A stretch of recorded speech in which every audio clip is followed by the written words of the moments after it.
बंदी छोड़ सतगुरु रामपाल जी परमेश्वर जी की जय हो।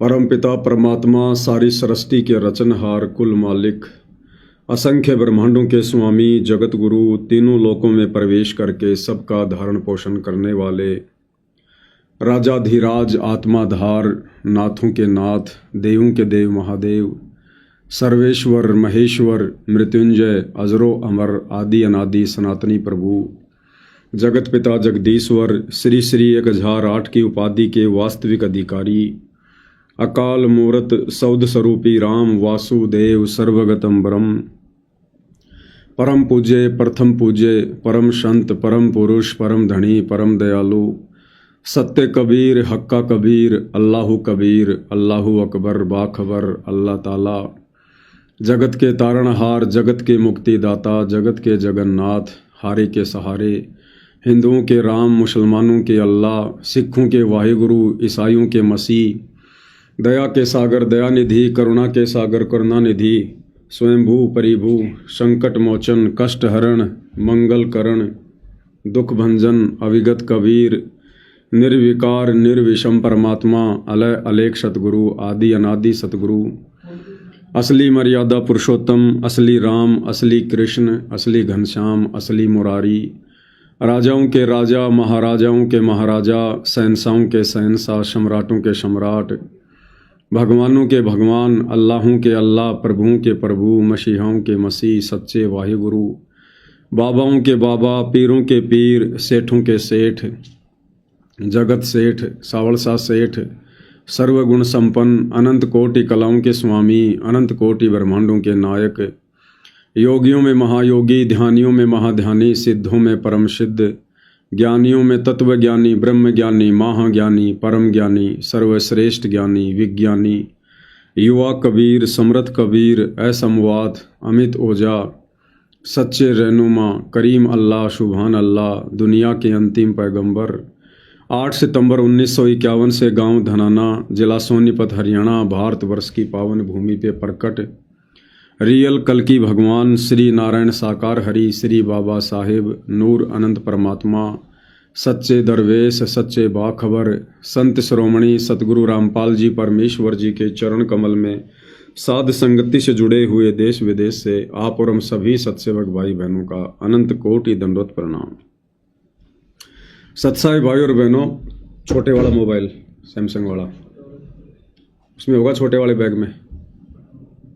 सत्साई भाई और बहनों, बहुत बड़ी दया बहुत बड़ी मेहर पूज्य गुरुदेव भगवान की परमेश्वर रामपाल जी की जिनके शुभ आशीर्वाद से विशेष आशीर्वाद से हर प्रकार से संघर्ष करते हुए मर्यादाओं में रहते हुए पूज्य गुरुदेव भगवान के अमर तत्व ज्ञान को आधार बनाकर उन्हीं के द्वारा प्रदत्त शास्त्र अनुकूल सत भक्ति मार्ग पर दृढ़ता के साथ निरंतर आगे की ओर बढ़ते हुए अपनी आत्मा के कल्याण हेतु आप और हम जितने भी साथ संगति से जुड़े हुए सत्सेवक भाई बहन हैं, ये पूज्य गुरुदेव भगवान की आप और हम सभी आत्माओं के ऊपर एक विशेष रजा है, एक विशेष मेहर है।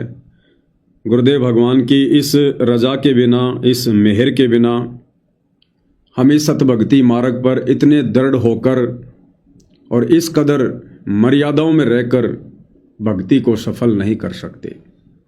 तो भाई और बहनों, जो साध संगति है वो सतगुरु रामपाल जी परमेश्वर जी के मिशन का एक अहम हिस्सा है, जो कि कलयुग की बिचली पीढ़ी में ही परमात्मा जी शुरू करते हैं अपनी आत्माओं को दृढ़ता दिलवाने के लिए। तो भाई और बहनों, पूज्य गुरुदेव भगवान के आशीर्वाद से वर्तमान में अपने मिशन के तहत हिसार जेल में बैठकर जो विशेष संदेश वे भेज रहे हैं, उन विशेष संदेशों के ऊपर साध संगति के माध्यम से निष्कर्ष निकालने की प्रक्रिया जारी है। इसी प्रक्रिया में आज विशेष संदेश नंबर 29 का भाग नंबर 4 है। आदरणीय धर्मदास जी की कथा चल रही है और धर्मदास जी की कथा के माध्यम से पूज्य गुरुदेव भगवान आप और हम वर्तमान कलयुग की बिचली पीढ़ी वाली आत्माओं को समझा रहे हैं। परमात्मा जी क्या कुछ अपने सत्संग के माध्यम से समझा रहे हैं, हम उसका विश्लेषण करेंगे।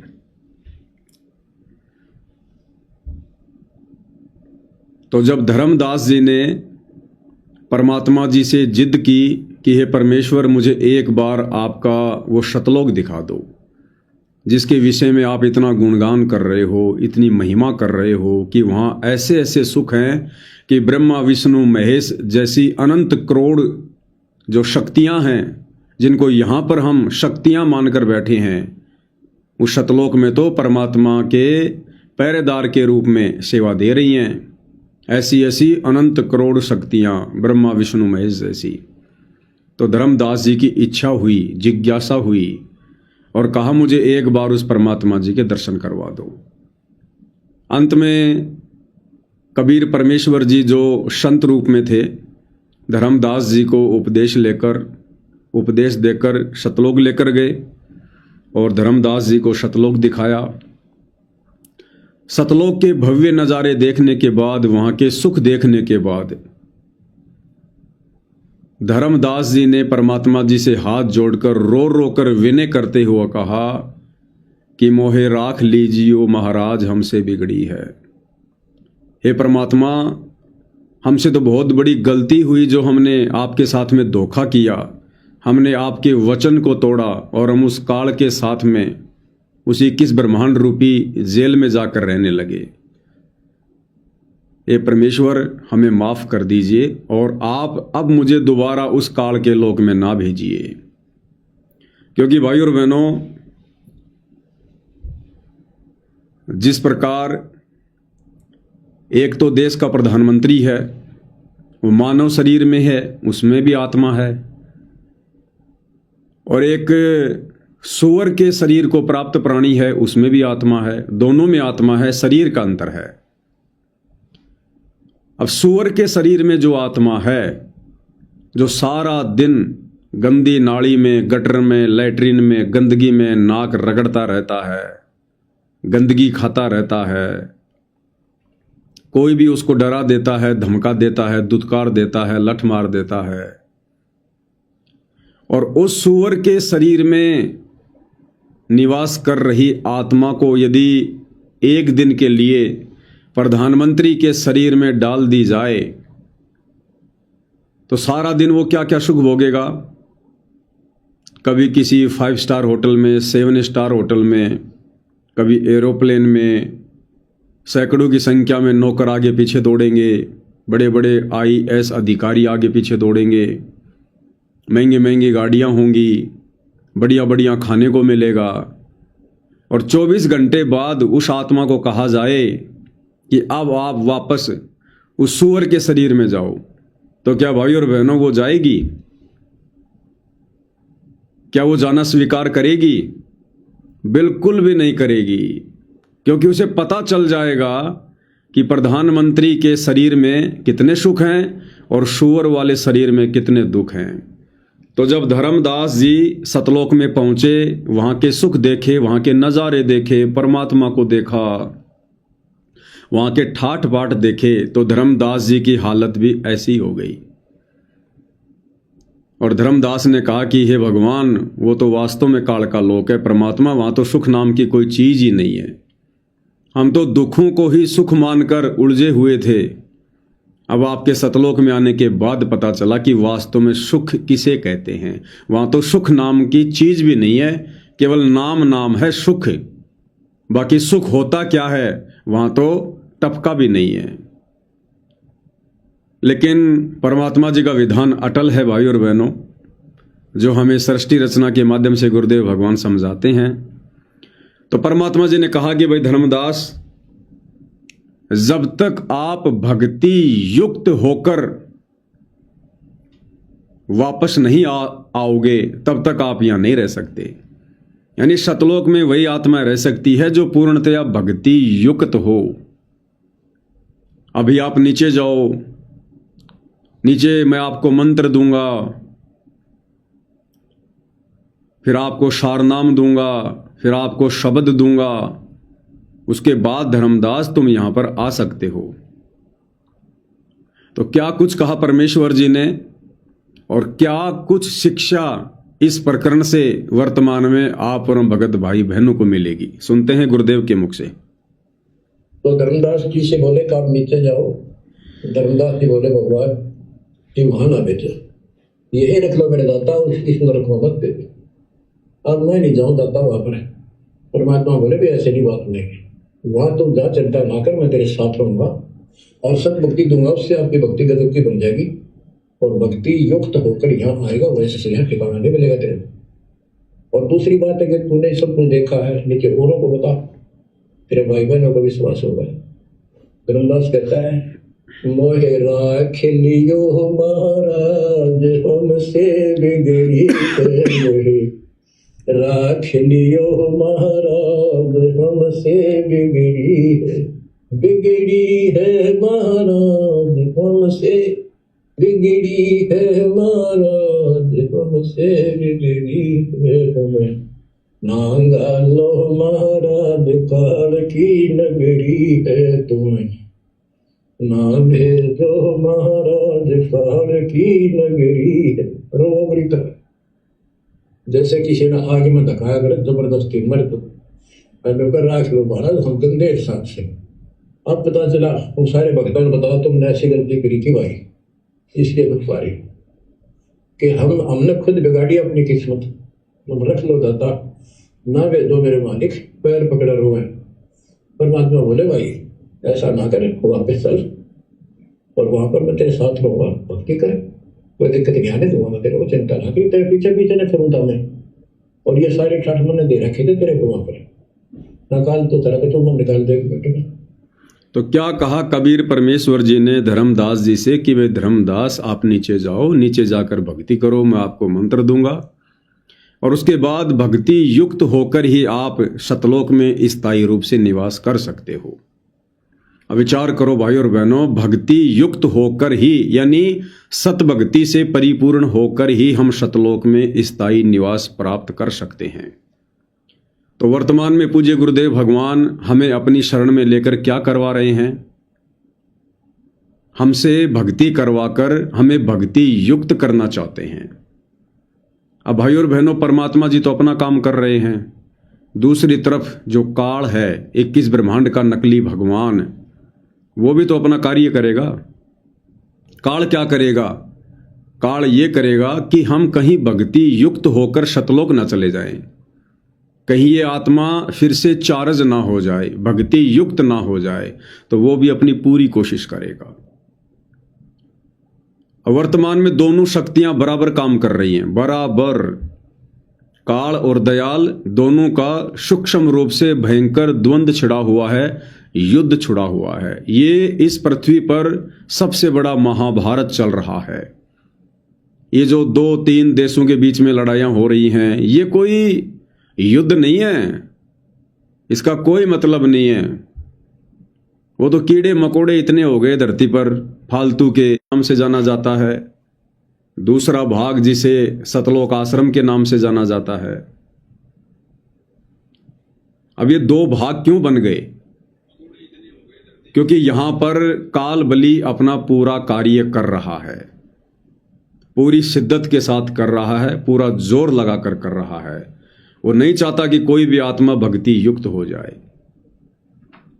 और भाई और बहनों, जब तक आप इस वर्तमान परीक्षा के समय में सतलोक आश्रम कमेटी के साथ में जुड़े रहेंगे, पूज्य गुरुदेव भगवान के कलयुगी परिवार के साथ, उनके बेटा बेटी भाई बंधु रिश्तेदारों के साथ, अपने कोऑर्डिनेटरों के साथ, नामदान संचालकों के साथ जुड़े रहेंगे, जब तक आप उनके कहे अनुसार चलेंगे, जब तक आप पूज्य गुरुदेव भगवान की मर्यादा तोड़ते रहेंगे, तब तक आप भक्ति युक्त नहीं हो सकते।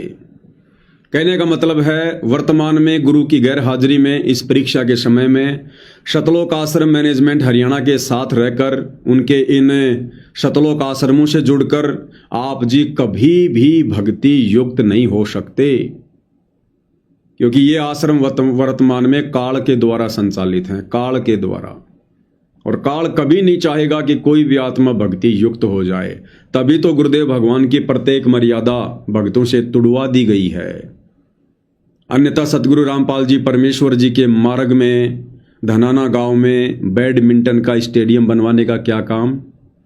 गुरुदेव भगवान तो मना करते हैं बच्चों, हमने तो गेम खेलना भी नहीं है, कोई खेलता है तो हमने सहयोग भी नहीं करना है। मोबाइल में भी वीडियो गेम जो खेलेगा उसका नामखंड होगा। यहाँ तो सतगुरु रामपाल जी के परिवार ने संगत के दान धर्म के करोड़ों रुपए से और गांव वालों के लिए बैडमिंटन का स्टेडियम बना दिया, तो मर्यादा टूटी ना। रोहतक के गांव किलोई में बास्केटबॉल का स्टेडियम बना दिया करोड़ों रुपए लगाकर। कहां से भक्ति युक्त हो जाओगे। हरियाणा के जाट आरक्षण में लाखों भक्तों को बैठा दिया गया। भक्तों के दान धर्म का ज्योति पाठ का करोड़ों रुपया, लगभग 5 करोड़ रुपया जाट आरक्षण में खर्च किया सतलोक आश्रम कमेटी ने संगत के दान धर्म का। कहां से भक्ति युक्त हो जाओगे भाई। राजस्थान के गैंगस्टर आनंदपाल सिंह की सीबीआई जांच का समर्थन करवा दिया काल ने। 5 लाख रुपए राजपूत करणी सेना को चंदे के रूप में दिलवा दिया। कहां से भक्ति युक्त हो जाओगे भाई। कहीं किसी की करोड़ों रुपए की लागत से लाइब्रेरी बनाई जा रही है, तो कहीं करोड़ों रुपए की लागत से जाटों की धर्मशाला बना दी गई है। कहीं छोटू राम धाम में 10-11 लाख रुपए दिए जा रहे हैं। कहां से भक्ति युक्त हो जाओगे। कहीं राजनीति में धक्के खिलाए जा रहे हैं, कभी कांग्रेस के पीछे कभी बीजेपी के पीछे। भैया कहां से भक्ति युक्त हो जाओगे। ऊपर से काल ने अन्नपूर्णा मुहिम चलवा दी। सतगुरु के आदेश ज्ञान और विधान के विरुद्ध जा जाकर लोगों को सूखा राशन बांटा जा रहा है, जबकि सतगुरु रामपाल जी के तो यहां तक आदेश हैं, अगर आपके घर पे कोई भूखा आ जाए तो भोजन करवा दो, जा जाके भोजन नहीं बांटना। यहां तो सूखा राशन बांटा जा रहा है। भगत समाज के ज्योति पाठ दान धर्म के पैसों से लाखों रुपए के लोगों के मकान बनवा कर दिए जा रहे हैं। टोटल विधान के विपरीत कार्य हो रहा है। कौन करवा रहा है। काल करवा रहा है। तो भैया भक्ति युक्त कहां से हो जाओगे। और भक्ति युक्त हुए बिना हम सतलोक में स्थायी रूप से निवास नहीं कर सकते। तो भाई और बहनों, इस प्रकार से ये काल अपनी सूक्ष्म चाल चलता है। ये ऐसे ठगता है भक्तों को महसूस भी नहीं होने देता। भक्तों को लगता हम जो कर रहे हैं बिल्कुल सही कर रहे हैं, क्योंकि गुरुदेव ने बताया कि कोई भी व्यक्ति कोई भी कार्य करता है, कोई भी साधना करता है, वो ये सोचकर ही करता है कि मैं जो कर रहा हूं बहुत अच्छा कर रहा हूं। लेकिन वो अच्छा है या गलत है, ये तो फिर सतगुरु रामपाल जी के तत्व ज्ञान को आधार बनाकर ही विचार किया जा सकता है।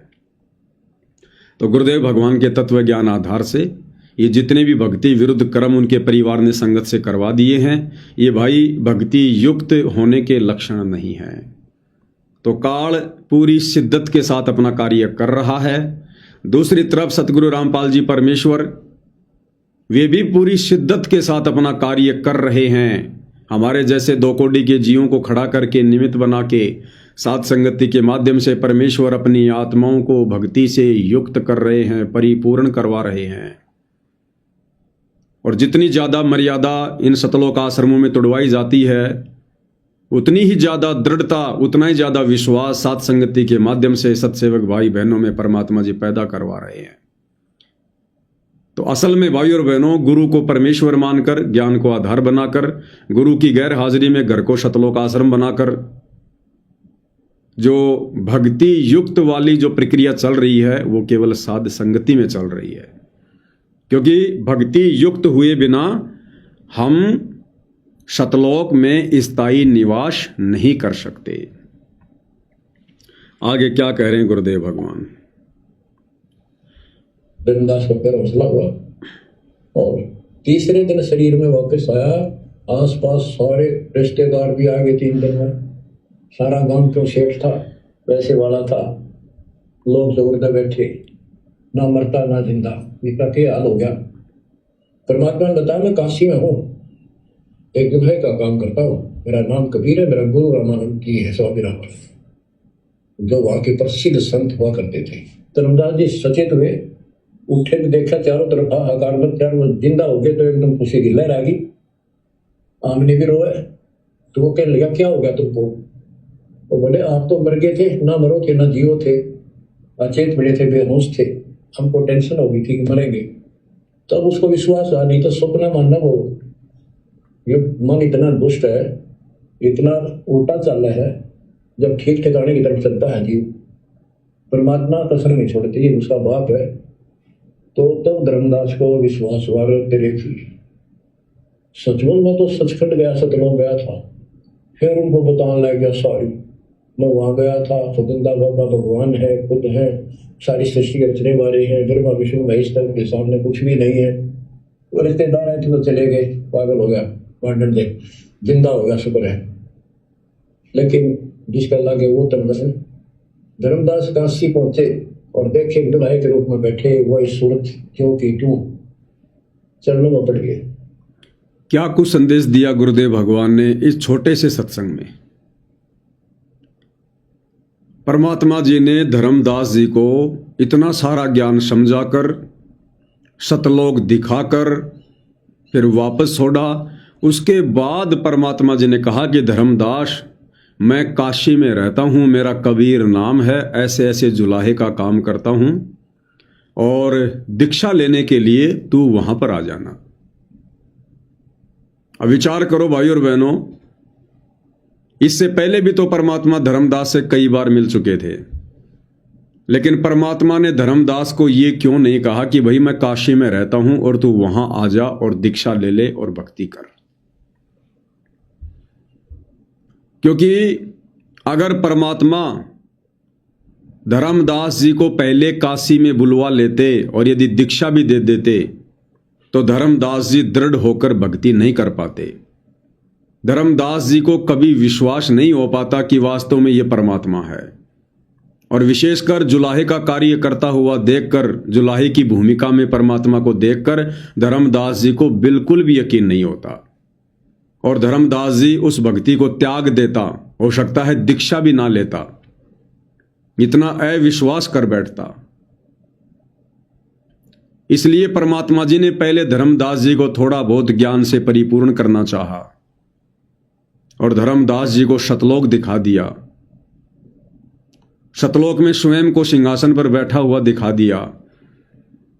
और जब धर्मदास जी ने देखा कि सतलोक के सिंहासन पर तो वही महात्मा है जो नीचे से मेरे साथ आया है, यानी जो मुझे लेकर आया है, फिर धर्मदास जी को यकीन हुआ अगर इस प्रक्रिया के बिना धर्मदास जी को डायरेक्ट परमात्मा काशी में बुला लेते तो धर्मदास जी कभी भी परमात्मा को परमात्मा के रूप में स्वीकार नहीं करते और सत भक्ति से वंचित रह जाते और आगे उनकी भक्ति बिल्कुल भी नहीं चलती।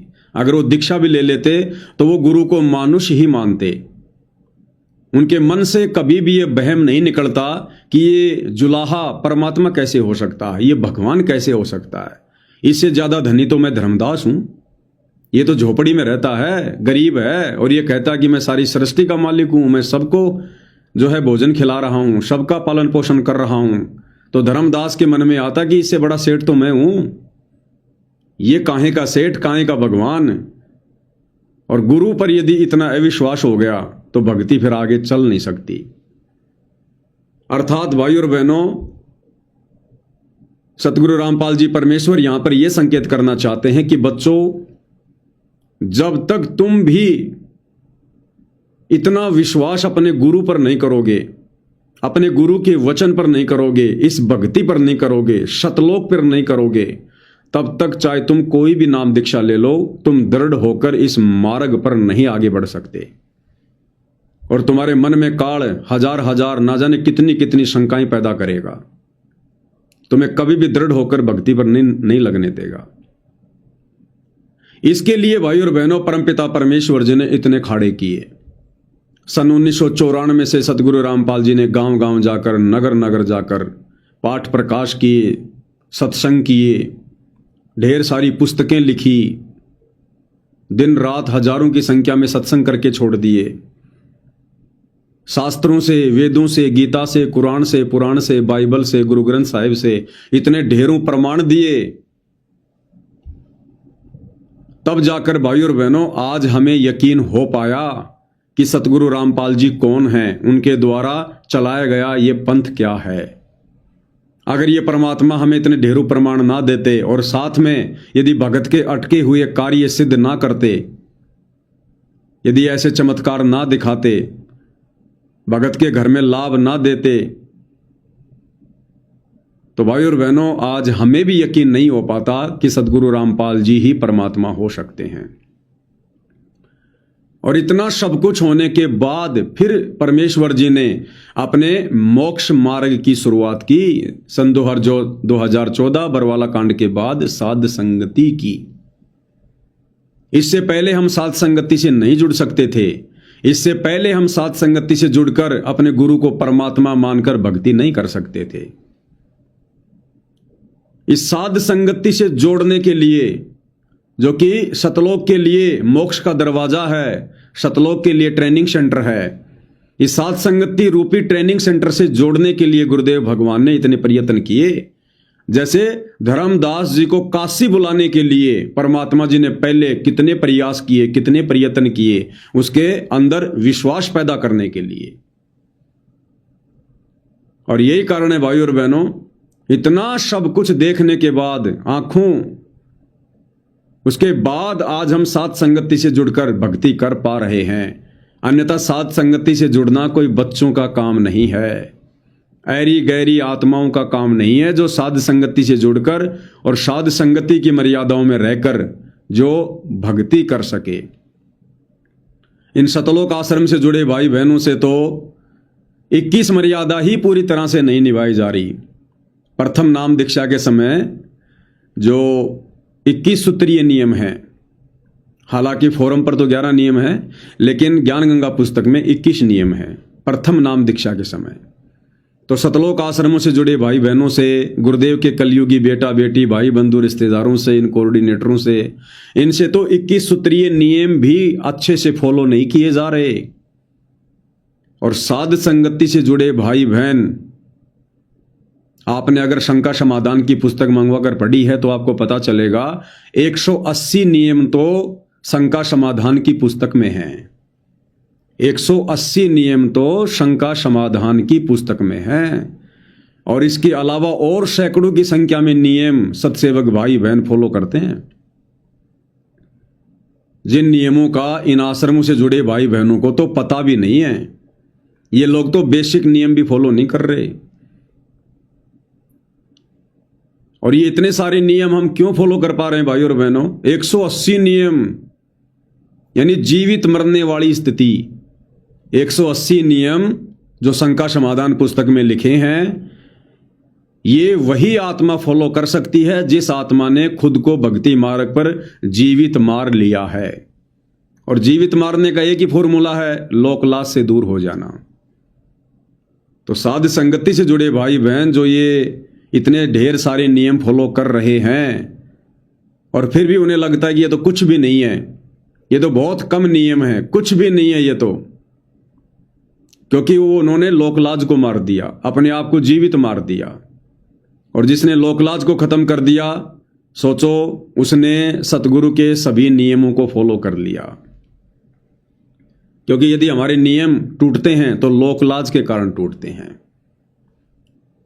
क्या कहेंगे, क्या सोचेंगे, दबाव, प्रेशर, डर, भय, ये सब लोकलाज के कारण होता है।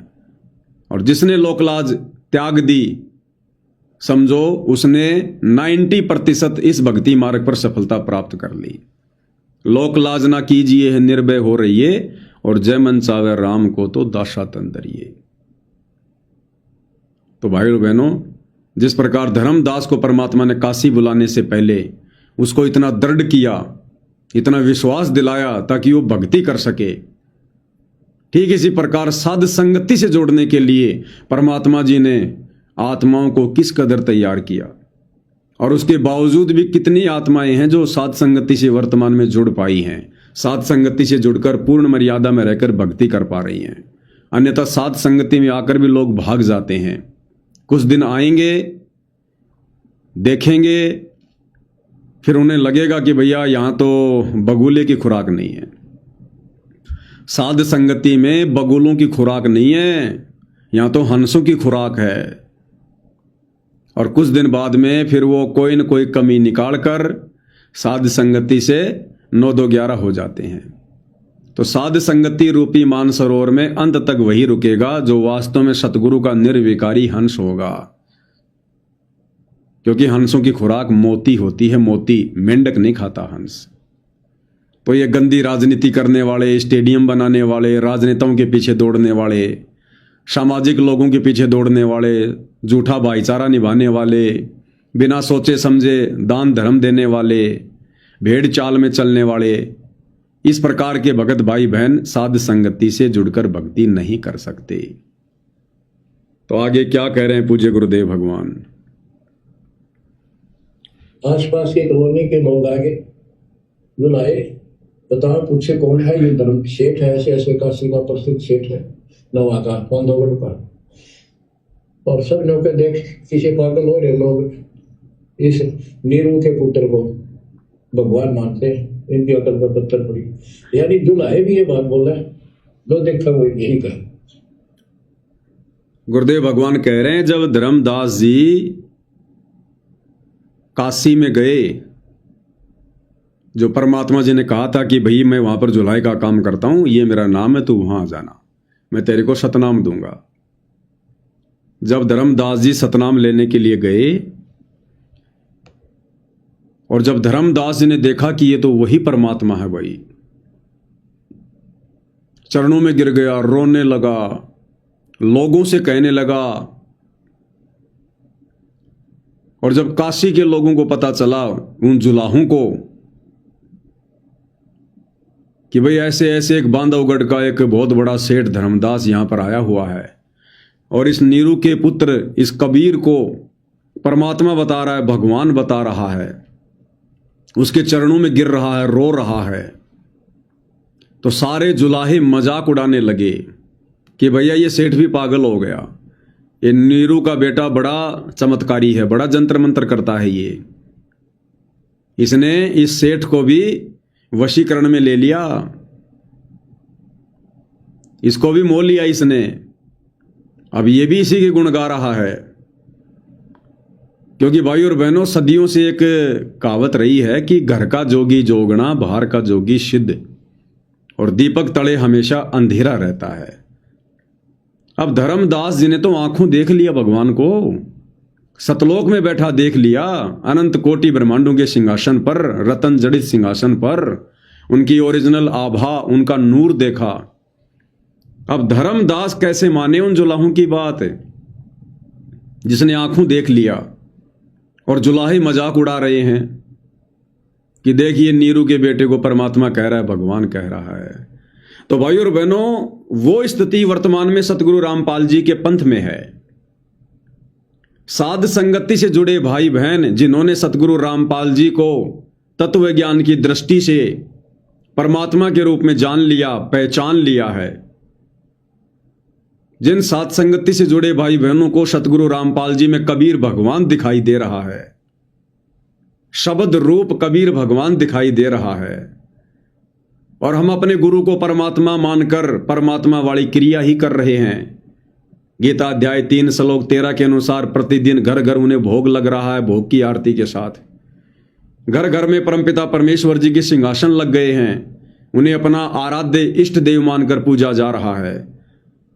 साध संगति से जुड़े भाई बहनों के घरों से उस नकली कबीर की दाढ़ी मूछ वाली फोटो को हटा दिया गया है। घर घर में गुरुदेव भगवान को 5 दीपक वाली थाल के साथ सुबह और शाम उनकी आरती उतारी जा रही है। घर घर में पूज्य गुरुदेव भगवान का चरणामृत बनाकर पिया जा रहा है, क्योंकि ज्ञान वाली आंखों से भाई बहनों ने अपने गुरु को परमात्मा के रूप में जान लिया, पहचान लिया। मैंने जान लिया, पहचान लिया, सतगुरु को गोविंद मान लिया। अब इन सतलोक आश्रम वाले भाई बहनों की स्थिति हो रही है जुलाहों जैसी, सतगुरु रामपाल जी के परिवार की स्थिति हो रही है उन जुलाहों जैसी। घर का जोगी जोगना, बाहर का जोगी सिद्ध। जब हम अपने गुरु को परमात्मा मानकर इस प्रकार की जो भक्ति क्रिया है वो करते हैं, तो इन आश्रमों से जुड़े भाई बहनों को, गुरु जी के परिवार वालों को, इनको मजाक लगता है कि ये सारे के सारे सत्सेवक पागल हो गए हैं। अरे ये गुरु जी को भगवान कह रहे हैं, ये गुरु जी को परमात्मा मान रहे हैं, और बताओ और जो भगवान की फोटो थी दाढ़ी मूंछ वाली उसको फाड़ दिया इन्होंने। अरे इन सत्सेवकों को समझाओ।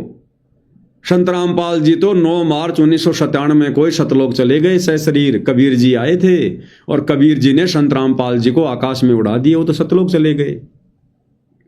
और ये सत्सेवक कह रहे हैं कि संत रामपाल जी का तो जन्म ही नहीं हुआ। संत रामपाल जी तो 8 सितंबर 1951 को प्रकट हुए हैं। अरे ये सत्सेवक तो पागल हो गए, ये गुरु जी को भगवान बता रहे हैं, इनकी बुद्धि भ्रष्ट हो गई है। तो जैसी स्थिति भाई और बहनों उन काशी के जुलाहों की थी, वो स्थिति वर्तमान में गुरु को लेकर गुरु के परिवार की है। गुरु के परिवार के पीछे अंधी होकर चल रही लाखों की संगत की है। अब भैया ये परिवार जो मर्जी करे, जो मर्जी कहे, हमारी स्थिति जब धर्मदास वाली हो चुकी है, धर्मदास ने आंखों से देख लिया, हमने ज्ञान वाली आंखों से देख लिया। धर्मदास ने गुरु के वचन पर विश्वास नहीं किया तो परमात्मा ने उन्हें आंखों से सतलोक दिखा दिया। हमने अपने गुरुदेव के वचन पर विश्वास किया तो गुरुदेव ने हमारी दिव्य दृष्टि खोल दी। गरीब ऐसा सतगुरु हम में लिया, ज्ञान योग दिया खोल। तो गुरुदेव ने हमारा ज्ञान योग खोल दिया सत्सेवकों का, और ज्ञान से पहचान करवा दी। तो अब हम कैसे यकीन करें इस नादान संगत की उन बेवकूफ भरी बातों पर? हम क्यों यकीन करें? क्योंकि हमने तो ज्ञान वाली आंखों से गुरु को पहचाना है। तो भाई और बहनों, जिस प्रकार धर्मदास जी ने किसी भी जुलाई की कोई बात नहीं मानी, धर्मदास के ऊपर कोई असर नहीं हुआ, क्योंकि धर्मदास जी आंखों देख कर आया था। और जो वर्तमान कलयुग की बिचली पीढ़ी में ज्ञान वाली आंखों का इस्तेमाल करके अपने गुरु की पहचान नहीं करेगा, वो धीरे धीरे गुरु को मानुष मानने के चलते एक दिन ऐसा आएगा वो भक्ति पद और मर्यादाओं से नीचे गिर जाएगा। और आप देख रहे हो भाई और बहनों, भक्ति मर्यादाओं से तो पूरी संगत नीचे गिर चुकी है, गुरु का परिवार नीचे गिरा हुआ है। और जब मर्यादाएं नहीं है तो कुछ दिनों बाद में ये भक्ति से भी नीचे गिरते चले जाएंगे। हम सत्सेवक भाई बहनों की और शतलोक आश्रम से जुड़े गुरुदेव के कलयुगी परिवार की और उस नादान संगत की हालत उन कुत्तों की तरह है, जिन कुत्तों को लेकर एक छोटी सी कथा है। एक कुत्ता था और वो कुत्ता एक खरगोश के पीछे दौड़ रहा था। खरगोश 20-30 मीटर आगे था, कुत्ता पीछे था, दोनों आगे पीछे दौड़ रहे थे। काफी समय हो गया। दौड़ लगाते लगाते एक गांव आ गया। अब खरगोश दौड़ता है तो आवाज थोड़ी कम आती है, और जब वो कुत्ता दौड़ता है तो आवाज ज्यादा आती है। तो गांव के बाहर 10-15 जो कुत्ते थे और बैठे हुए थे, लेट रहे थे, आराम फरमा रहे थे। तो खरगोश तो फटाफट निकल गया, कुत्तों का ध्यान नहीं गया। जब दूसरा कुत्ता पीछे से आया आवाज करता हुआ तो बाकी कुत्ते जाग गए और देखा भाई ये क्यों भाग रहा है, कहां भाग रहा है। वो बाकी कुत्ते भी उस कुत्ते के पीछे पीछे दौड़ लिए कि जरूर कोई न कोई बात है, जरूर कोई न कोई बात है। बाकी सारे कुत्ते उस कुत्ते के पीछे दौड़ लिए। इतने में वो खरगोश झाड़ियों में जो है कोई बिल वगैरह था, कोई गुफा थी सकड़ी सी, उस गुफा के अंदर जाके वो गहरा छिप गया। और जो एक कुत्ता उसके पीछे दौड़ रहा था उसने देख लिया। तो वो जो कुत्ता था उस झाड़ी के चारों तरफ चक्कर काटने लगा, और वो जो बिल था उस बिल के पास में टकटकी लगा के खड़ा रहा कि खरगोश इसी के अंदर है, जाएगा कहां। अब उस कुत्ते को यकीन था, उस कुत्ते ने अपनी आंखों से देखा, इसलिए कुत्ते को विश्वास था कि खरगोश इसी बिल के अंदर है। वो कुत्ता वहीं खड़ा रहा। बाकी कुत्ते जो देखा देखी में दौड़े थे उनको खरगोश दिखाई नहीं दिया। अब वो कुत्ते थोड़ी देर तो सूंगा सांगी करके इधर उधर घूम घाम के 10-15 मिनट तो खड़े रहे। उसके बाद धीरे धीरे एक एक करके और वहां से 9-2-11 हो लिए, क्योंकि उन कुत्तों ने खरगोश को देखा नहीं और खरगोश को बिल में घुसते हुए नहीं देखा, जिस कारण से उन कुत्तों को यकीन नहीं था वो कुत्ते विश्वास के साथ वहां पर खड़े नहीं रह सकते थे, तो वो बाकी कुत्ते धीरे धीरे वहां से निकल लिए और वो एक कुत्ता वहां पर टकटकी लगा के खड़ा रहा और कुछ देर बाद उसने खरगोश को पकड़ लिया और मुंह में दबा के उधर से ही निकला। बाकी कुत्ते देखते रह गए। तो जो प्रथम कुत्ता है वो कुत्ता है साध संगति से जुड़े सत्सेवक भाई बहन। जिन कुत्तों ने सतगुरु रामपाल जी के, जिन साध संगति से जुड़े कुत्तों ने सतगुरु रामपाल जी को ज्ञान वाली आंखों से देखा है, जाना है, पहचाना है, परमात्मा के रूप में हृदय से स्वीकार किया है। और जो दूसरे जो कुत्ते थे काफी संख्या में, वो कुत्ते हैं जो सतलोक आश्रम वाले हैं, गुरुदेव के बेटा बेटी भाई बंधु रिश्तेदार हैं।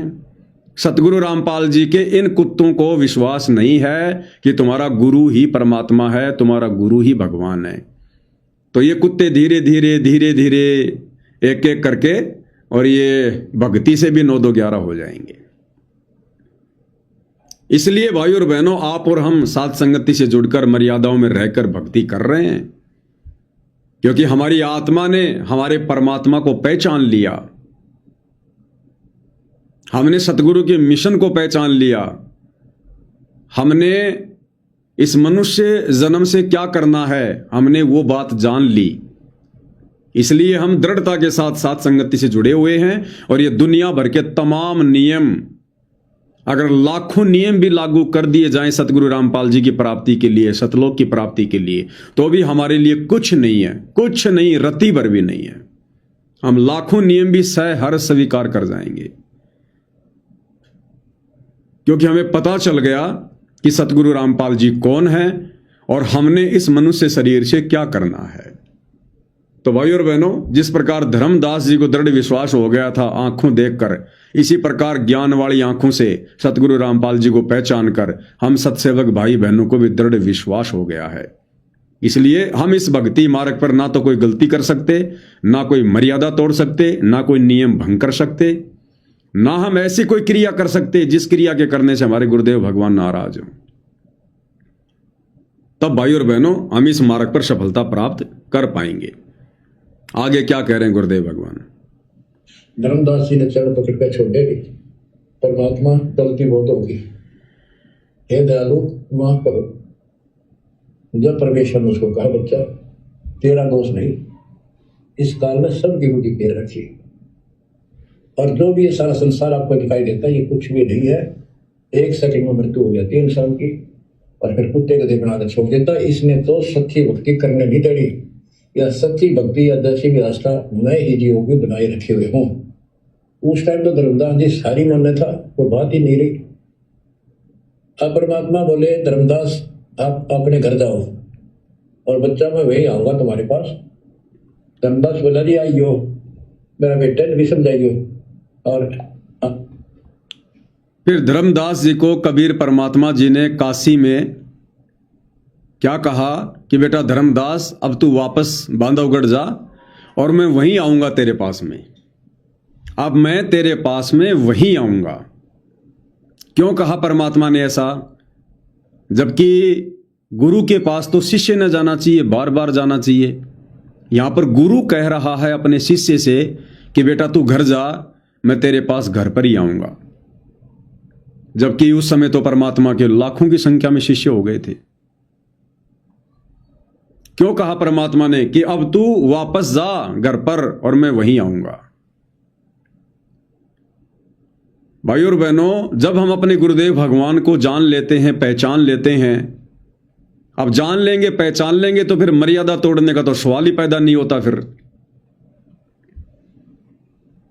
तो जब इतना विश्वास एक भगत को, एक शिष्य को अपने गुरुदेव भगवान पर हो जाता है, उसके बाद वो गुरु उस भगत के घर पर शब्द रूप में प्रकट हो जाता है। फिर परमात्मा उसे भटकाता नहीं है, उसे धक्के नहीं खिलाता है। फिर परमात्मा उस विश्वासी आत्मा से भक्ति करवाता है। आज हम सत्सेवक भाई बहन गुरु की गैर हाजिरी में इन सतलोक आश्रमों में जाकर धक्के क्यों नहीं खा रहे? हम इस बाकी नादान संगत की तरह बेवकूफी भरे कार्य क्यों नहीं कर रहे? क्योंकि हमने गुरु को जान लिया, पहचान लिया, हमारे को विश्वास हो गया और हमने अपना टारगेट केवल मोक्ष प्राप्ति को बना लिया कि मोक्ष प्राप्त करने के लिए, गुरु की मर्यादा निभाने के लिए, चाहे समाज से संघर्ष करना पड़े, चाहे परिवार से करना पड़े, कुछ भी करना पड़े, सब कुछ करेंगे। अब हम पीछे कदम नहीं हटाएंगे। ये गर्दन जा सकती है लेकिन अब हम पीछे नहीं हटेंगे। भाई घर छूटो, चाहे जग रूठो, चाहे रूठो ये संसारा हो, कौन सुनेगा मेरी काल लोक में, जब गुरु रूठ गया मेरा हो। तो जब इतनी दृढ़ता भगत को हो जाती है, फिर परमात्मा अपने भगत को धक्के नहीं खिलाता। और 2014 बरवाला कांड के बाद साध संगति से जुड़कर हम भगत भाई बहनों को इतनी दृढ़ता आ चुकी है, हमने गुरुदेव भगवान को परमात्मा के रूप में स्वीकार कर लिया है। हमने विश्वास कर लिया है कि हमारे गुरुदेव के अलावा सृष्टि में दूसरा कोई कबीर, कोई भगवान नहीं है। अगर कोई कहीं बैठा है तो हमारे गुरुदेव भगवान ही, जो अनंत कोटि कलाओं के स्वामी है, अपना दूसरा रूप बनाकर बैठे हैं। उसके बाद फिर गुरु अपने भगत को धक्के नहीं खिलाता। अरे गुरु अपने शिष्य को बार बार क्यों बुलाता है? ज्ञान से परिपूर्ण करने के लिए, विश्वासी बनाने के लिए, दृढ़ता देने के लिए। और जब वो दृढ़ता अपने भगत के अंदर गुरु देख लेता है, फिर गुरु शब्द रूप में सदा अपने भगत के घर पर विराजमान हो जाता है, अपने भगत के साथ में हो जाता है कि भाई मोकू कहां ढूंढे रे बंदे, मैं तो तेरे पास में। घट ही में गंगा, घट ही में यमुना, घट ही में है जगदीश, सतगुरु तारेंगे। तो इतनी दृढ़ता देखकर, इतना विश्वास देखकर आज पूज्य गुरुदेव भगवान हम सत्सेवक भाई बहनों को इन सतलोक आश्रमों में धक्के नहीं खिला रहे। और गुरुदेव ने हमें यकीन दिला दिया कि बेटा घर पर आसन लगा, तेरा गुरु तेरे घर पर है, वो शब्द रूप में है। जैसी तेरी श्रद्धा होगी, जैसे तेरे भाव होंगे, जैसी तेरी भक्ति क्रिया होगी, उस आधार से तुझे घर बैठे लाभ मिलेंगे। तो आज घर घर में गुरुदेव भगवान के आसन लग गए। सबने अपने अपने घर पर गुरुदेव भगवान को शब्द रूप में विराजमान कर लिया और प्रतिदिन सुबह शाम गुरुदेव भगवान को भोग की आरती के साथ भोग लगता है। और जब हम भोग की आरती के समय गुरुदेव से प्रार्थना करते हैं कि हे परमपिता परमात्मा, सारी सृष्टि के रचनहार कबीर परमेश्वर सतगुरु रामपाल जी भगवान, आप जी का भोग प्रसाद तैयार है, आप अपनी पवित्र रसना से इसे पवित्र करने की कृपा करें। आप अपनी पवित्र रसना यानी जीव से इस भोजन को पवित्र करने की कृपा करें। तो जब भगत अपने गुरु को परमात्मा मानकर इस प्रकार की अर्ज करेगा तो परमेश्वर ने आना पड़ता है उस भोजन को प्रसाद बनाने के लिए, उसको पवित्र करने के लिए, क्योंकि ये समर्थ भगवान है, ये समर्थ परमात्मा है। गोता मारूं स्वर्ग में, जा बैठूं पाताल, गरीब दास ढूंढता फिरूं अपने हीरे मोती लाल। क्या अमेरिका, क्या जापान, क्या इंग्लैंड, क्या हिंदुस्तान, इस परमात्मा के लिए तो एक क्षण का भी कार्य नहीं है वहां आना जाना, एक क्षण का भी। तो इस प्रकार से गुरुदेव भगवान सत्सेवकों के घरों पर शब्द रूप में विराजमान है, प्रकट है। इसलिए परमात्मा जी ने धर्मदास को कहा, क्योंकि धर्मदास को विश्वास हो गया था। धर्मदास ने सतलोक में आंखों से देख लिया था कि भाई ये तो वही भगवान है जो सतलोक में था, तो विश्वास हो गया। विश्वास हो गया तो फिर परमात्मा क्यों धक्के खिलाएगा अपने भगत को? तो कहा बेटा तू जा, मैं तेरे घर पर ही आऊंगा, और आमनी को भी नाम दीक्षा देनी है, मैं घर पर ही आऊंगा। तो वर्तमान में गुरु की गैर हाजिरी में इन सतलोक आश्रमों में जो भगत भाई बहन इन भंडारों के नाम पर, समागमों के नाम पर, पाठ के नाम पर जो धक्के खा रहे हैं ना, जो बेगार कर रहे हैं, डले ढो रहे हैं, ये वही आत्माएं हैं जिन्होंने अभी तक गुरु को परमात्मा के रूप में ज्ञान को आधार बनाकर स्वीकार नहीं किया, जो अभी तक अपने गुरु को मानुष की श्रेणी में मान रहे हैं, इसलिए ये धक्के खा रहे हैं। और जिन्होंने गुरु को मानुष नहीं बल्कि परमपिता परमेश्वर के रूप में स्वीकार कर लिया, अपने घर में और घट में विराजमान कर लिया, उनके लिए फिर परमात्मा शब्द रूप में सदैव उनके साथ में रहते हैं। और जब हमारे पूज्य गुरुदेव भगवान जो कुछ समय के लिए लीला करते हुए शारीरिक रूप से आप और हमारे से दूर हैं, जब गुरुदेव भगवान अपने मिशन को पूरा करके जेल से बाहर आएंगे, जहां भी आएंगे उस समय हम दौड़े दौड़े जाएंगे परमेश्वर के दर्शनों के लिए। लेकिन वर्तमान में उनकी गैर हाजिरी में हम कहीं भी धक्के नहीं खाएंगे, क्योंकि परमेश्वर की अमर वाणी है, मोको कहां ढूंढे रे बंदे, मैं तो तेरे पास में। अगर भगत को विश्वास है कि मेरा गुरु परमात्मा है, अंतर्यामी है, जानी जान है, इनका तो शब्द रूप है, इनका नूरी शरीर है, 5 तत्व की देह नहीं है, बताओ फिर ऐसे परमात्मा को कहां ढूंढोगे? क्या वो परमात्मा कण कण में नहीं है? क्या वो परमात्मा फिर हमारे घर पर नहीं है? क्या वो परमात्मा फिर अपने भगत के साथ नहीं है? कबीर परमात्मा आश्रमों में नहीं रहता, कबीर परमात्मा मंदिरों में नहीं रहता, मस्जिदों में नहीं रहता, वो चर्चों में नहीं रहता, वो पहाड़ों पर नहीं बैठता। कबीर परमात्मा भक्ति करने वाले मर्यादित भगत के साथ में रहता है। भक्ति करने वाले मर्यादित भगत के साथ में रहता है। छोटा सा सत्संग है पूज्य गुरुदेव भगवान का, ध्यान से सुन लीजिए। कबीर भगवान कहाँ रहते हैं? क्योंकि ये तो अब हमें समझ में आ गया कि कबीर भगवान कौन है, सतगुरु रामपाल जी। तो कबीर भगवान कहाँ रहता है? गुरुदेव भगवान के मुख कमल से ही सुन लेते हैं हम। कबीर साहब संत के साथ है और आश्रमा मर मंदिरा में बंद को नहीं रहा, वो पशु को ना किसी व्यक्ति विशेष ने बांध कर राख रखा मंदिर में या आश्रम में, वो संतों के साथ है। और ये भगवान ही ये काम कर सकता था, दुनिया के आपको सामने बताने लग रहा। क्या कह रहे हैं गुरुदेव भगवान कि कबीर भगवान संत के साथ में रहता है। संत यानी भगत। कबीर भगवान संत के साथ में रहता है, भक्ति करने वाले भगत के साथ में रहता है, मर्यादित भगत के साथ रहता है। वो इन आश्रमों में नहीं रहता, इन मंदिरों में नहीं रहता। कबीर भगवान कोई पशु नहीं है जो किसी पुजारी ने आश्रम में या मंदिर में बांध के रखा होगा। वो तो संतों के साथ रहता है। दोबारा सुन लो।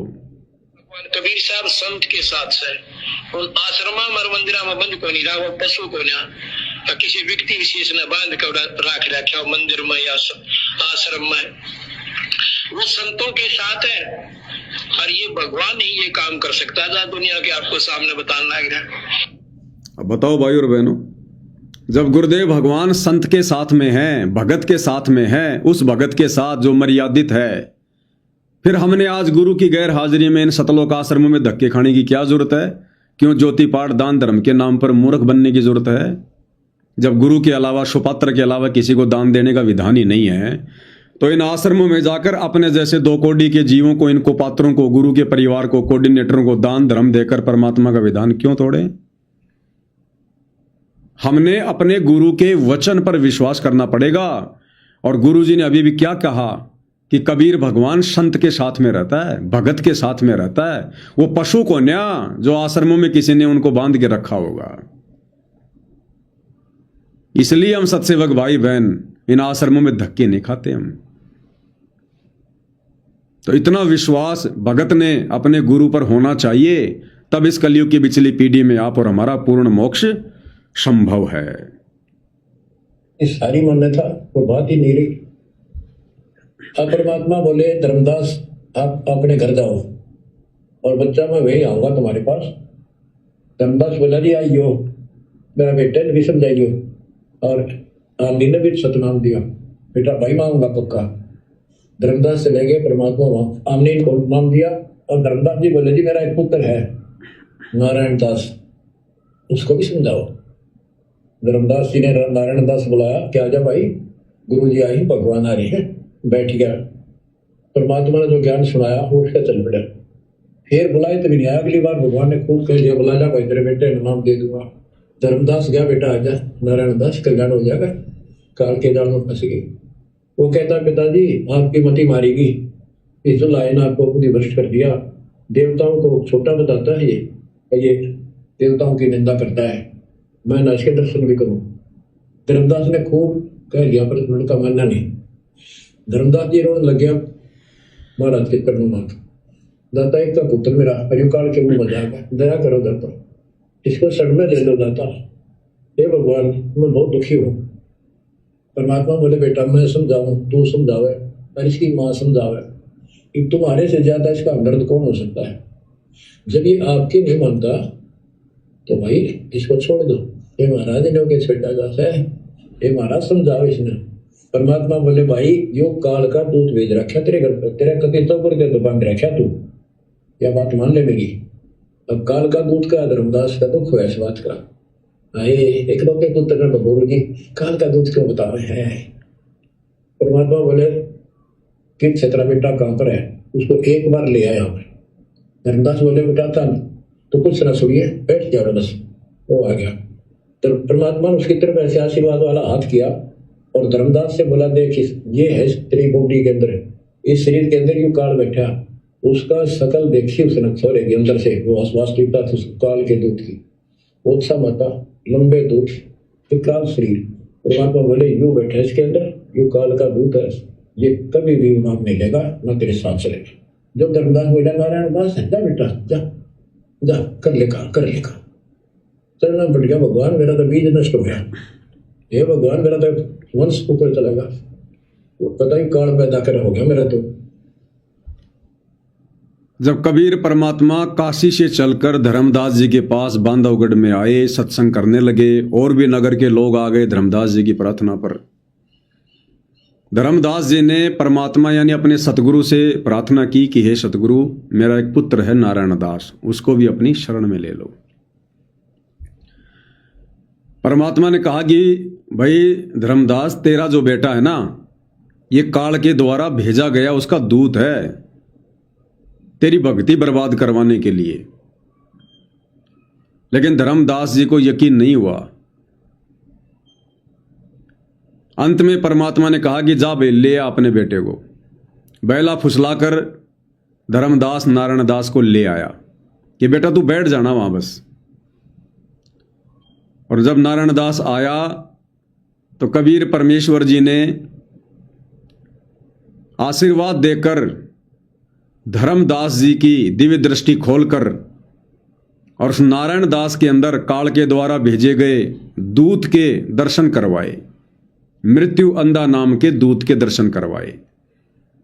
जब धर्मदास ने देखा वो चेहरा, वो काल रूप, कालजा बैठ गया और नारायण दास को वापस भेज दिया वहां से कि जा बेटा अपना काम धंधा कर ले।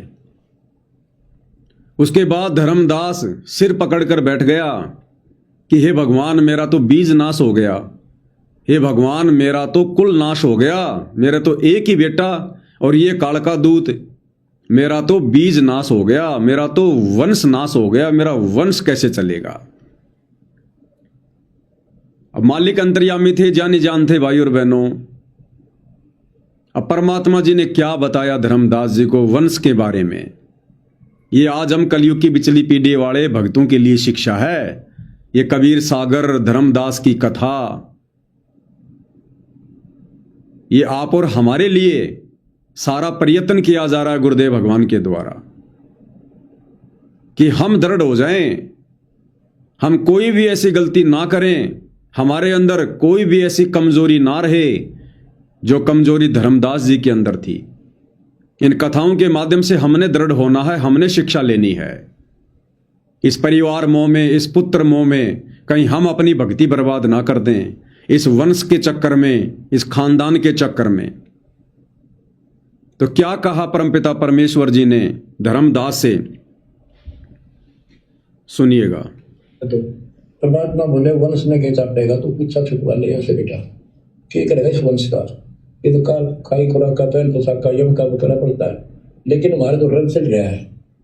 लोग के कहेंगे, फलाना के कहेगा, संतान ना हुई संपत्ति ने कौन का, कई बीमारी बांट रखी, कई रोग ला रखे काल।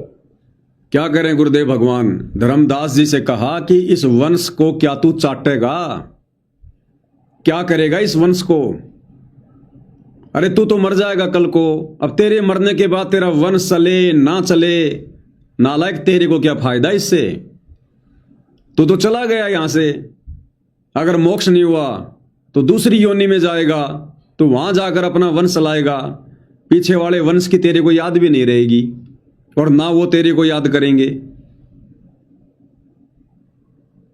तो परमात्मा जी कह रहे हैं क्या चाटेगा तू इस वंश को, इस खानदान को। यहां से तो बीज नाश अच्छा, यहां से तो बीज का नाश होना, वंश का नाश हो जाए, इससे बढ़िया बात और क्या हो सकती है। यदि हमारे द्वारा चलाया गया वंश यानी हमारे बेटा बेटी पोता पोती अगर मर्यादा में नहीं रहे और मर्यादा में नहीं रहेंगे तो उनका मोक्ष नहीं होगा, और मोक्ष नहीं होगा तो क्या होगा? फिर वो काल की खुराक बनेंगे। वो हमारे द्वारा चलाया गया वंश फिर वो काल की खुराक बनेगा। खाई खुराका पहन पोशाका यम का बकरा पलता है। तो हम तो काल की खुराक तैयार करके जा रहे हैं। तो समझदार भगत तो इस चक्कर में पड़ेगा ही नहीं। समझदार भगत तो रमेणी के चक्कर में नहीं पड़ेगा, और रमेणी हो गई है और यदि बच्चे नहीं हैं तो वो बच्चों के चक्करों में नहीं पड़ेगा, और यदि बच्चे हो गए हैं तो फिर वो कोशिश करेगा किसी भी प्रकार से इनको भक्ति पे लगा दूं, इनको परमात्मा के प्रति समर्पित कर दूं, ताकि अंत समय में ये मेरे मोक्ष में भी बाधक ना हो, मुझे भी ये पुत्र मोह व्याप्त ना हो। मुझे इतना संतोष होगा कि हाँ ये सुरक्षित हाथों में है, गुरुदेव भगवान के चरणों में है, और जैसे आज परमात्मा मुझे पार कर रहे हैं ऐसे परमेश्वर इसको भी पार करेंगे, इसकी भी नैया पार लगाएंगे। तो भगत फिर निसंशय हो जाता है। और वंश के चक्कर में ना हमारी भक्ति बनी ना हमारे बच्चों की भक्ति बनी, तो सारे के सारे काल की खुराक बनेंगे, काल की खुराक है। तो गुरुदेव भगवान कह रहे हैं क्या चाटेगा तो इस वंश ने? यहां किसका वंश चलता है? यहां काल और दुर्गा का वंश नहीं चलता। ये काल और दुर्गा के तीनों बेटे भी यहां पर मरते हैं, लक 84 में जाते हैं, इनका वंश नहीं चलता भाई। काल और दुर्गा खुद को समाप्त होना पड़ता है।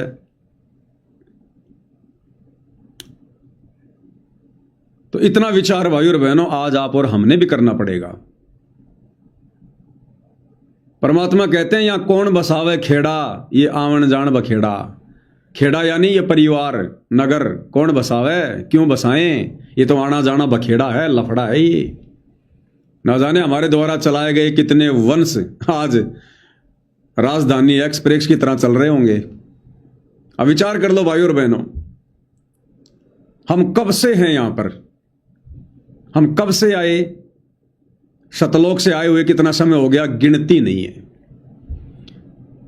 और जब से आए हैं तब से हम यहां पर लक 84 में या फिर मनुष्य जन्म प्राप्त कर रहे हैं। ऊपर हम स्वर्ग लोक में भी रहे हैं, अन्य लोकों में भी रहे हैं, वहां भी हमने शादियां की हैं। हम देवता भी बने हैं, महादेव भी बने हैं, देवराज इंद्र भी बने हैं, लक 84 में गधे कुत्ते सुअर भी बने हैं, मनुष्य भी बने हैं जैसे आज हैं।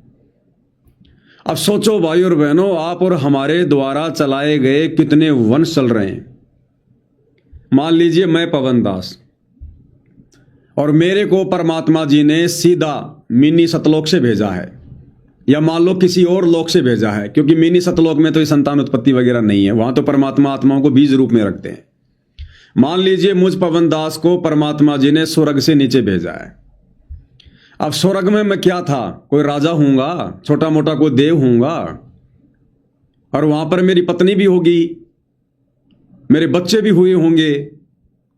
अब मेरा तो शरीर छूट गया देव पद से, देव योनि से मेरा तो शरीर छूट गया। मुझे तो परमात्मा ने इस समय जन्म दे दिया पवन दास के रूप में। अब जब मैं देवलोक में था, वहां जो मेरा वंश चल रहा है, अब सोचिए कितना लंबा चौड़ा हो गया होगा।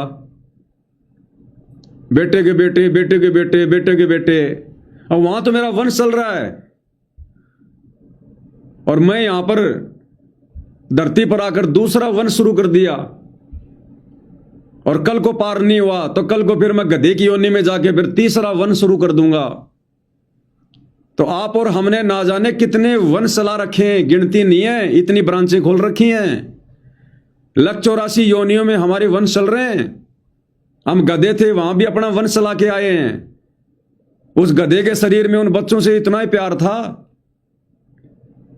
कि हे भगवान, कोई मेरे बच्चों को खा ना जाए, कोई नुकसान ना दे दे, इतना ही प्यार प्रेम था। हम कुत्ते की योनि में थे, न जाने कितने कुतरू पैदा कर करके हम यहां पर आज आए हुए हैं। हमारे वंश चल रहे हैं।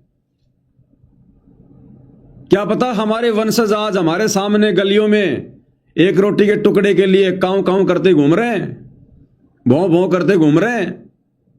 और क्या पता आज हम अपने ही वंशजों को रोटी का टुक नहीं डाल रहे। इसलिए परमात्मा कहते हैं ये आवन जान बखेड़ा या कौन बसावे खेड़ा। तो गुरुदेव कह रहे हैं धर्मदास के तो चाटेगा इस वंश ने, ना जाने तूने कितने वंश चला चला के छोड़ दिए। आज गलियों में धक्के खा रहे हैं एक रोटी के टुकड़े के लिए। कोई गंदी नाले का कीड़ा बन के घूम रहा है। जब हम गंदी नाले के कीड़े थे वहां भी तो हमने वंश चलाया। ये रजोगुण तो सभी के अंदर है लक 84 में। तो कीड़े बनकर भी तो हमने बच्चे पैदा किए हैं, और कितने किए गिनती नहीं होगी। आज उस कीट योनि में हमारे वंश चल रहे हैं और हम बैठे यहां मनुष्य योनि में। अब इस मनुष्य योनि में वंश चला के मैं कौन सा तीर मार लूंगा? काल की खुराक ही तैयार करके जाऊंगा। इसलिए परमात्मा जी कह रहे हैं कि बेटा जब तक ये भक्ति नहीं मिलती है, सच्चा सतगुरु नहीं मिलता है, सतलोक जाने का मार्ग नहीं मिलता है, तब तक तो बेटा मजबूरी वश ये वंश चलाने पड़ते हैं काल के अधीन होकर, रजोगुण के अधीन होकर। तुम्हारी बस की बात नहीं है। अरे नालायकों, अब तो यहां से पीछा छुटवाने का रास्ता मिल गया, समाधान मिल गया। अब भी हम वंश के चक्कर में पड़े रहेंगे क्या? अब भी हम काल की खुराक तैयार करने में लगे रहेंगे। इसलिए धर्मदास जी को कहा परमात्मा ने कि ये बेटे का चक्कर छोड़, तू सतलोक जाके आ गया, सब कुछ देख के आ गया, और फिर से तू बेटा बेटी के चक्कर में घुस गया। यहां आते फिर तेरे ऊपर तीनों गुणों ने अपना प्रभाव दिखाना शुरू कर दिया। तो भाई और बहनों, इन कथाओं के माध्यम से गुरुदेव भगवान धर्मदास जी को नहीं, आप और हमें सचेत करना चाहते हैं कि हम इस खानदान के चक्कर में ना पड़ें, हम इस वंश के चक्कर में ना पड़ें, हम इस बीज के चक्कर में ना पड़ें। अगर है तो उसको भक्ति पे लगाओ, सच्चे मार्ग पर लगाओ। नहीं है तो परमात्मा से हाथ जोड़ के यही विनती करो कि परमात्मा जितना है उतना ही रखो। हमारा तो बीज नाश कर दो भगवान, हमारा तो सत्यानाश कर दो आप।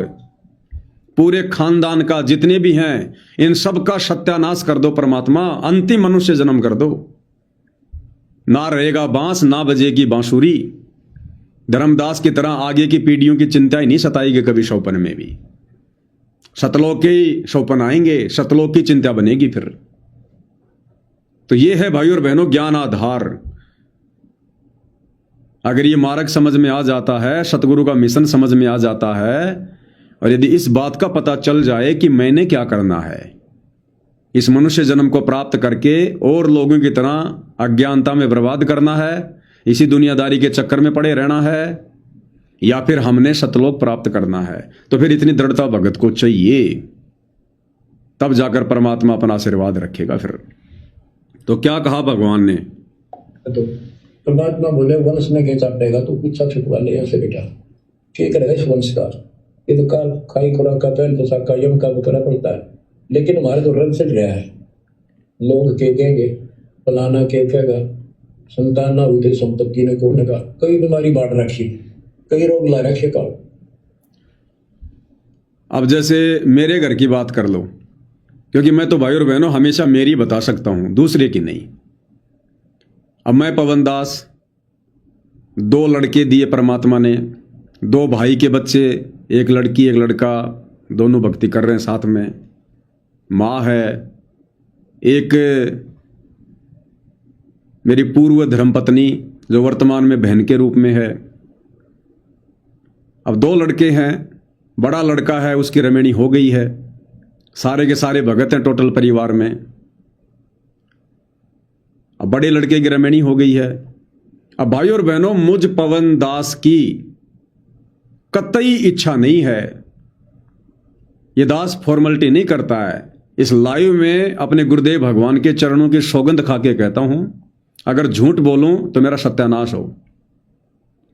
मुझ पवन दास को रत्ती भर भी इच्छा नहीं है कि मैं अपने पोते का मुंह देखूं या मैं अपनी पोती का मुंह देखूं। मुझे रत्ती भर भी इच्छा नहीं है। उल्टा मैं गुरुदेव भगवान से ये अरदास करता हूं कि परमात्मा अगर हो सके तो बीज नाश कर देना।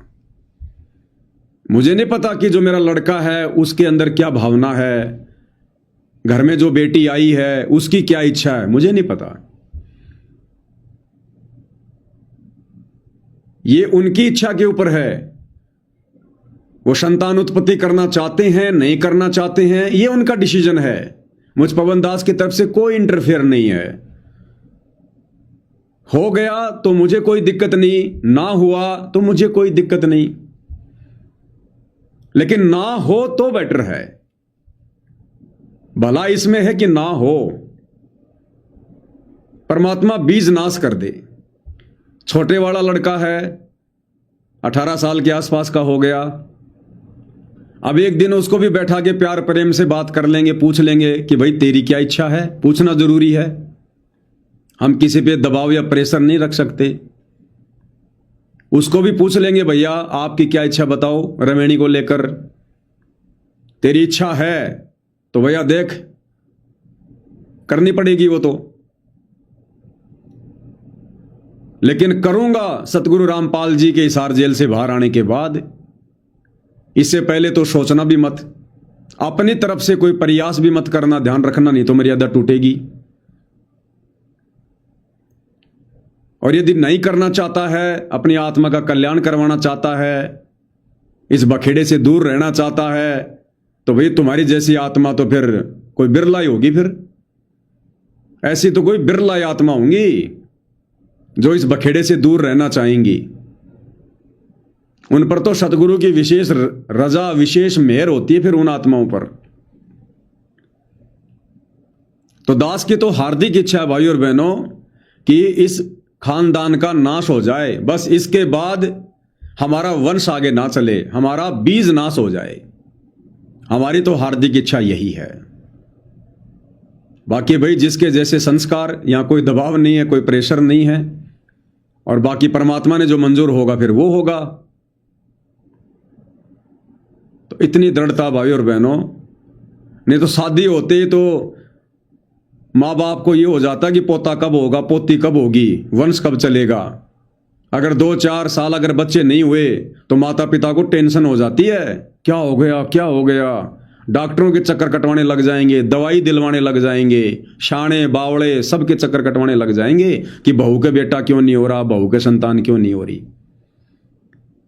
और सतगुरु रामपाल जी के भक्ति मार्ग में आने के बाद, ये ज्ञान समझ में आने के बाद, माँ बाप तो यही अरदास करते हैं उल्टा भगवान से कि भगवान हो तो भी कैंसिल कर देना। परमात्मा आफत है, आफत, ना ढंग से भक्ति कर पाएंगे। बैठेंगे मंत्र करने, उधर से काई काई की आवाज शुरू हो जाएगी। बैठेंगे भक्ति करने, उधर से कभी वो लेटरिन कर रहा है, कभी बाथरूम कर रहा है। कितना समय बर्बाद होगा उनके चक्करों में, उन बच्चों के चक्करों में। अब कई नादान भगत भाई कह देते हैं कि भैया अगर बच्चे पैदा नहीं होंगे, रमेणी नहीं करेंगे, तो फिर परमात्मा अपनी आत्माओं को कैसे भेजेंगे। अरे ये परमात्मा का काम है, हमारी ठेकेदारी थोड़ी है। परमात्मा अपनी आत्मा कहां भेजेंगे, कैसे भेजेंगे, ये हमारी ठेकेदारी है क्या? ये परमात्मा का काम है। ये बाकी दुनिया पड़ी, ये कौन सा भक्ति करेगी, इनका मकसद कौन सा मोक्ष प्राप्त करना है, उनके माध्यम से भेज देगा भगवान। तो जरूरी है कोई ये आफत मोल लेना? वो तो वही बात हो गई जो एक भगत ने कहा था जब गुरुदेव ने सत्संग किया, ज्ञान समझाया कि भाई चलो सतलोक में ऐसे ठाट हैं, ऐसे सुख हैं। तो उस भगत ने कहा जी अगर सारे सतलोक चले गए तो यहां कौन रहेगा? तो गुरुदेव ने कहा क्या चाटोगे इस धरती का, चाटोगे इसका, ये बाकी ब्रह्मांड खाली पड़े, ये पृथ्वी भी, जमीन का टुकड़ा भी धक्का खाता रहेगा। अब जैसे कोई कहे कि भाई जेल से सारे कैदी बाहर निकल गए तो जेल में कौन रहेगा? अरे जरूरी है जेल में रहना, ये तो बहुत अच्छी बात है सारे कैदी अगर बाहर निकल जाएं तो भाई और बहनों अंत में हमने ज्ञान को आधार बनाकर यह जंग जीतनी पड़ेगी। हमने हल्का होना, हल्का, हमने संस्कारों को कम करना है। अगर घर में पोता पोती हो गए तो ऑटोमेटिक संस्कार जुड़ जाएंगे, ऑटोमेटिक संस्कार जुड़ेंगे। और भगवान आते हैं संस्कार काटने। सतगुरु रामपाल जी चाहते हैं कि मैं इन आत्माओं के संस्कार काट दूं, क्योंकि वो जो आत्मा घर में आएगी कौन है वो पिछला कोई संस्कार ही आएगा। एक लेवा एक देवा दूतम, कोई किसी का पिता नहीं पूतम, ऋण संबंध जुड़े सब नाता, अंत समय सब 12 बाटा। कोई लेने आएगा, कोई देने आएगा। तो गुरुजी चाहते हैं हमारे संस्कारों को काटना। संस्कार समाप्त किए बिना हम सतलोक नहीं जा सकते। और हम ये रमेणी फमेणी के चक्कर में जबरदस्ती अपने संस्कार बढ़ा रहे हैं। तो हम गुरुजी के मिशन के अनुकूल चल रहे हैं या गुरुजी के मिशन के विरुद्ध चल रहे हैं? ये भी तो विचार करो संस्कार बढ़ा के। अब ये ज्ञान आधार पे है भाई और बहनों, भगत के अपने बुद्धि विवेक के ऊपर है। इस मार्ग में हम किसी के ऊपर कोई दबाव कोई प्रेशर नहीं दे सकते हैं। तो धर्मदास जी को परमात्मा ने समझा कि चाटेगा तो इस वंश का। परमात्मा बोले वंश में क्या चाटेगा, तो पूछा छुपवा ले ऐसे बेटा क्या करेगा इस वंश का। ये तो काल खाई खुराक का पहन पोशाक का यम का करना पड़ता है, लेकिन हमारे जो रंग चढ़ रहा है, लोग के कहेंगे फलाना के कहेगा, संतान ना हुई संपत्ति ने को का कई बीमारी बांट रखी, कई रोग ला रखे का। इसको तो भगवान ने बीमारी बताया कि काल ने कई बीमारी कई रोग लगा रखे हमारे।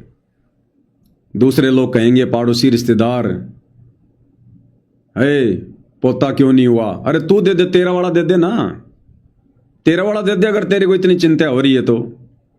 और एक चीज का और ध्यान रखना भाई और बहनों,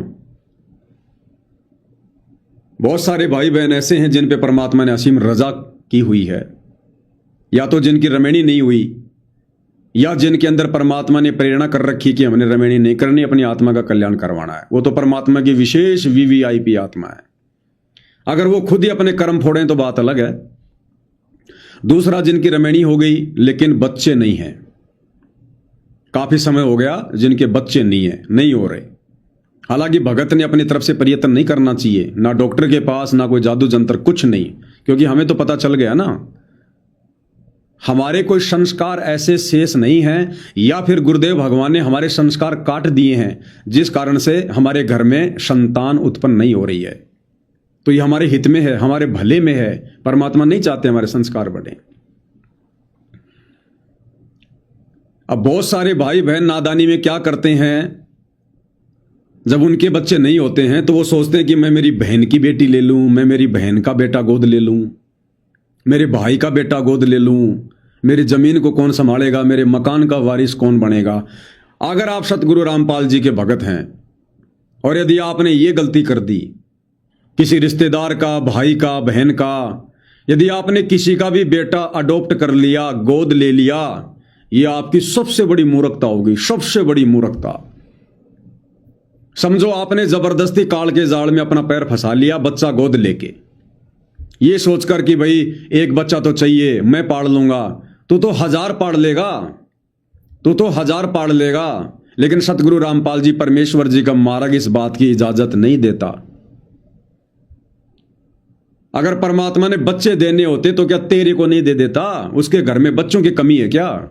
जब वो तेरे रिश्तेदारों को दे रहा है जो भक्ति के निकट नहीं है, तेरे भाई को दे रहा है जो भक्ति के निकट नहीं है, और तू भक्ति कर रहा, तेरे भाग में ना हो तो दे दे परमात्मा, लेकिन वो फिर भी नहीं दे रहा तो कारण होगा ना, तुझे परमात्मा फंसाना नहीं चाहता। तुझे क्या अटक गया क्या है? कहां तक अटका, कहां तक था? वो जो बता रहे हो ना वो बच्चों के बारे में, आप तो चाहे लाख पाल लोगे।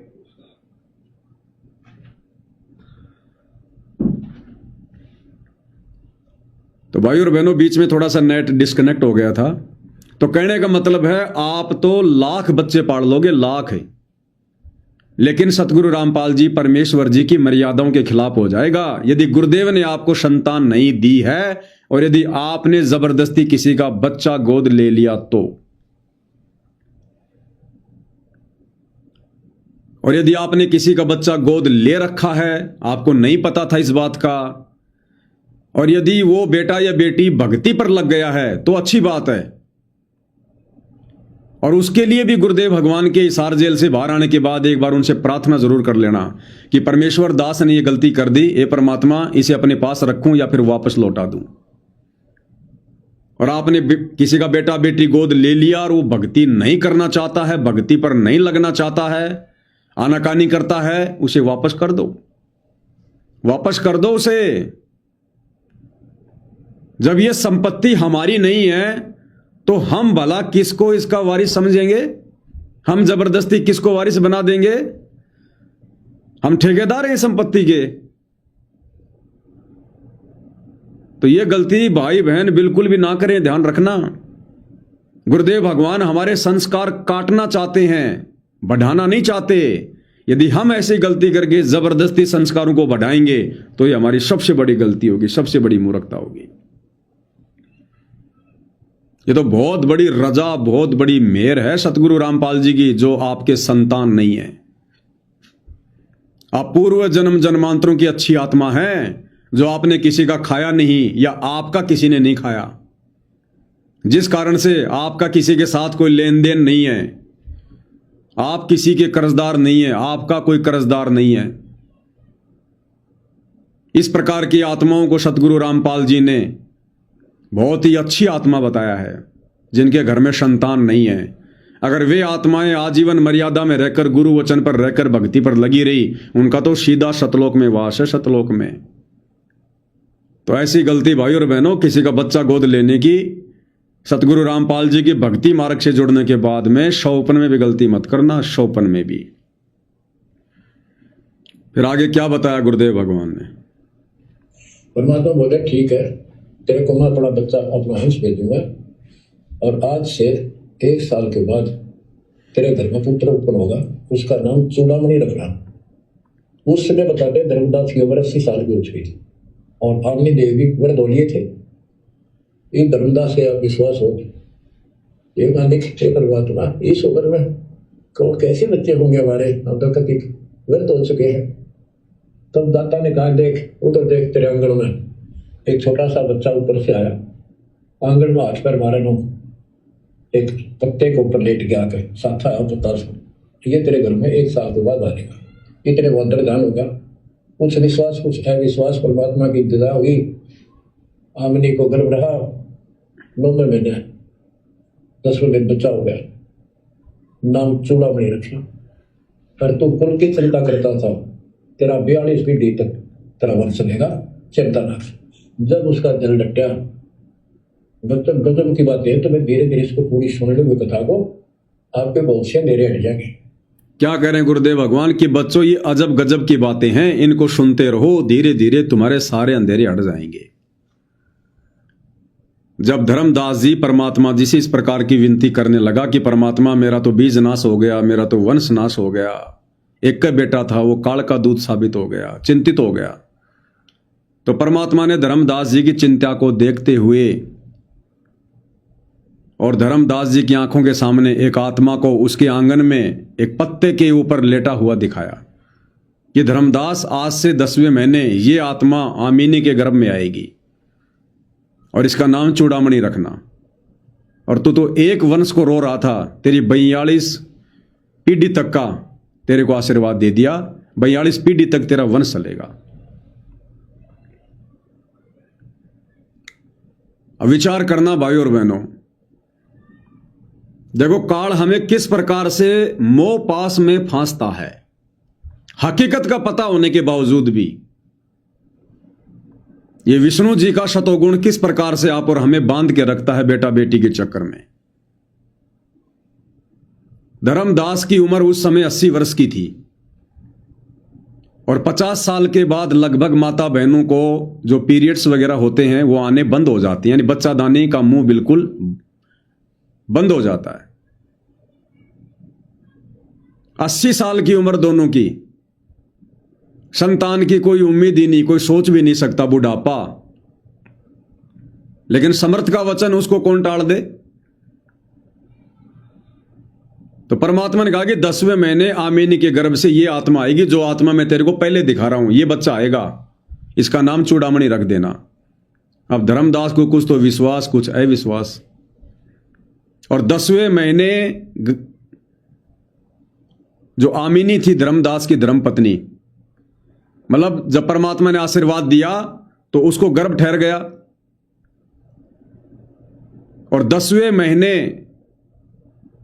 धर्मदास की जो पत्नी थी आमीनी, उसके गर्भ से वो बच्चा उत्पन्न हुआ, पैदा हुआ, जिसका नाम रखा चूड़ामणि। अब विचार करो भाई और बहनों,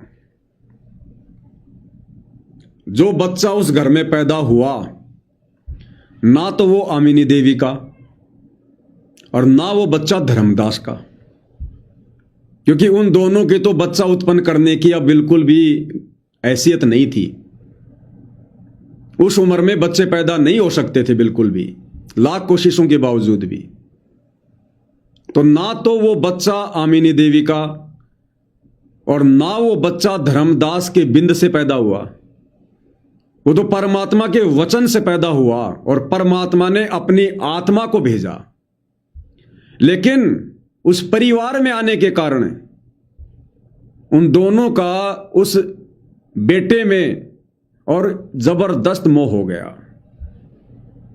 आमिनी भी समझ रही है मेरा बेटा मेरा बेटा मेरा बेटा, धर्मदास भी समझ रहा मेरा बेटा मेरा बेटा मेरा बेटा, जबकि ना वो बेटा असल में आमिनी का और ना वो बेटा असल में धर्मदास का। आंखों देखने के बाद भी ये स्थिति भाइयों और बहनों आप और हम सब की है। अरे हम 2 कोड़ी के कूतरू, 2 कोड़ी के जीव, हमारी क्या औकात है हम बच्चा पैदा कर दें? क्या औकात हम बच्चा पैदा कर दें? ये परमात्मा के वचन से आत्माएं गर्भ में आती हैं। परमात्मा ने आत्माओं के संस्कार बनाए होते हैं, उनके वचन से संस्कार के चलते ये आत्माएं गर्भ में आती हैं, परिवार में आती है, बेटा बेटी के रूप में आती हैं। हम तो खुद उस कबीर भगवान के बच्चे हैं, हम तो खुद उस कबीर परमात्मा के बच्चे हैं।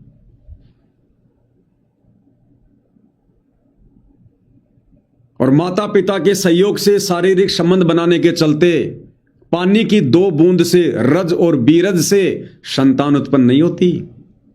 ये तो केवल परमात्मा जी ने लोक दिखावे के लिए माता पिता को निमित्त बनाया हुआ है। गर्भ में जो आत्मा आती है वो ना तो जो है पुरुष के उन शुक्राणु से आती है और ना ही मादा के शुक्राणु से आती है, उनसे आत्मा नहीं बनती है। अरे विचार करो, आत्मा कौन पैदा करता है? जितनी आत्मा पैदा करनी थी कबीर भगवान ने सतलोक में एक बार ही कर दी, उसके बाद फिर परमात्मा ने आत्मा उत्पन्न नहीं की। तो आत्मा तो परमात्मा उत्पन्न करता है। एक लड़का लड़की शारीरिक संबंध बना के शादी करके और आत्मा उत्पन्न कर देंगे क्या? वो तो पहले से उत्पन्न हो चुकी हैं। हम सब उस कबीर भगवान सतगुरु रामपाल जी की आत्मा हैं, हम सब उनके बेटा बेटी हैं। हम काहे के बेटा बेटी पैदा कर देंगे? और वो आत्मा शरीर में आती कैसे है? शारीरिक संबंध बनाने मात्र से कोई बच्चा पैदा नहीं होता, कोई आत्मा नहीं होती। ये तो परमात्मा ने साइंस की दृष्टि से हीट एंड ट्रायल वाला ये मेथड बना रखा है। परमात्मा ने बताया स्त्री के गर्भ में आत्मा कैसे आती है। जब परमात्मा ने संस्कारवश किसी के गर्भ में बेटा या बेटी भेजनी होती है आत्मा, तो जैसे आपने कोई फल खाया, परमात्मा उस फल के अंदर आत्मा को प्रवेश कर देता है। और जैसे उस स्त्री ने फल खाया, वो आत्मा उस फल के माध्यम से उसके गर्भ में जाती है। और दुनिया को लगता है कि इनकी शादी हो गई और इनके शारीरिक संबंध बनाने के चलते आत्मा उत्पन्न हुई है, बेटा बेटी उत्पन्न हुआ है। नहीं, जैसे सुखदेव ऋषि तोते का शरीर छोड़कर सूक्ष्म रूप बनाकर जब वेद व्यास की धर्मपत्नी ने जम्भाई ली, मुंह खोला, उसी समय सूक्ष्म रूप बनाकर वो आत्मा उसके गर्भ में पहुंच गई और 12 साल तक बैठा रहा। हम गेहूं खा रहे हैं और कोई वस्तु खा रहे हैं, कोई फल खा रहे हैं, तो परमात्मा इस प्रकार से उन आत्माओं को गर्भ में भेजता है। यह तो विज्ञान का तरीका है कि भैया आदमी के शुक्राणु ज्यादा हैं तो लड़का हो गया, स्त्री के शुक्राणु ज्यादा हैं तो लड़की पैदा हो गई। यह तो साइंस का तरीका है, जो अध्यात्म से लाखों कोस दूर बैठी है साइंस से। ये तो इन वैज्ञानिकों के तौर तरीके हैं। जब ये साइंस नहीं थी, वैज्ञानिक नहीं थे, उस समय भी तो बच्चे उत्पन्न हो रहे थे, उस समय भी तो गर्भ से बेटा बेटी उत्पन्न हो रहे थे। उस समय कौन बता रहा था कि किसके ज्यादा शुक्राणु है, किसके थोड़े शुक्राणु हैं? उस समय कौन बता रहा था? तो भाइयों और बहनों, असल में हम सब उस परमात्मा की आत्मा है और हमारे संस्कारवश परमात्मा ने गर्भ में आत्मा भेजनी होती है। अब धर्मदास के घर में जो चूड़ामणि वाली आत्मा आई, अब आमिनी समझ रही है मेरा बेटा, धर्मदास समझ रहा मेरा बेटा, जबकि वो तो बेटा पैदा करने की स्थिति में नहीं थे 80 साल की उम्र में। तो आत्मा भेजी किसने? परमात्मा ने। तो आप और हमारे घरों में जो बेटा बेटी हैं, पोता पोती हैं, हम इस चक्कर में ना पड़े कि हमने पैदा कर दिए, और ये भी गलती ना करें कि ये हमारे हैं। अगर ये हमारे हैं तो आज से पहले कहां थे? बताओ जरा इनका बायोडाटा। ये बेटा बेटी आज से पहले कहां थे? और हमारी आंखों के सामने मर जाते हैं। अगर हमारे थे तो हमारे साथ रहते ना। क्यों मर गए हमारी आंखों के सामने? क्यों मर जाते हैं? और मरने के बाद फिर ये कहां जा रहे हैं? इनको पकड़ लो ना कि नहीं भाई तू तो मेरा है, मैंने पैदा किया है, कहां जाएगा? पकड़ लो ना। देखे तो भाई और बहनों, यही है वो विष्णु जी का शतोगुण। दुनिया भर के बेटा बेटी हैं, पड़ोसियों के बेटा बेटी हैं, कोई जन्म रहा है, कोई मर रहा है। हमें जन्मता तो खुशी नहीं, मरता तो कोई गम नहीं। अरे वो भी तो आत्मा है, वो भी तो किसी के गर्भ से आई हैं, वो भी तो बेटा बेटी हैं।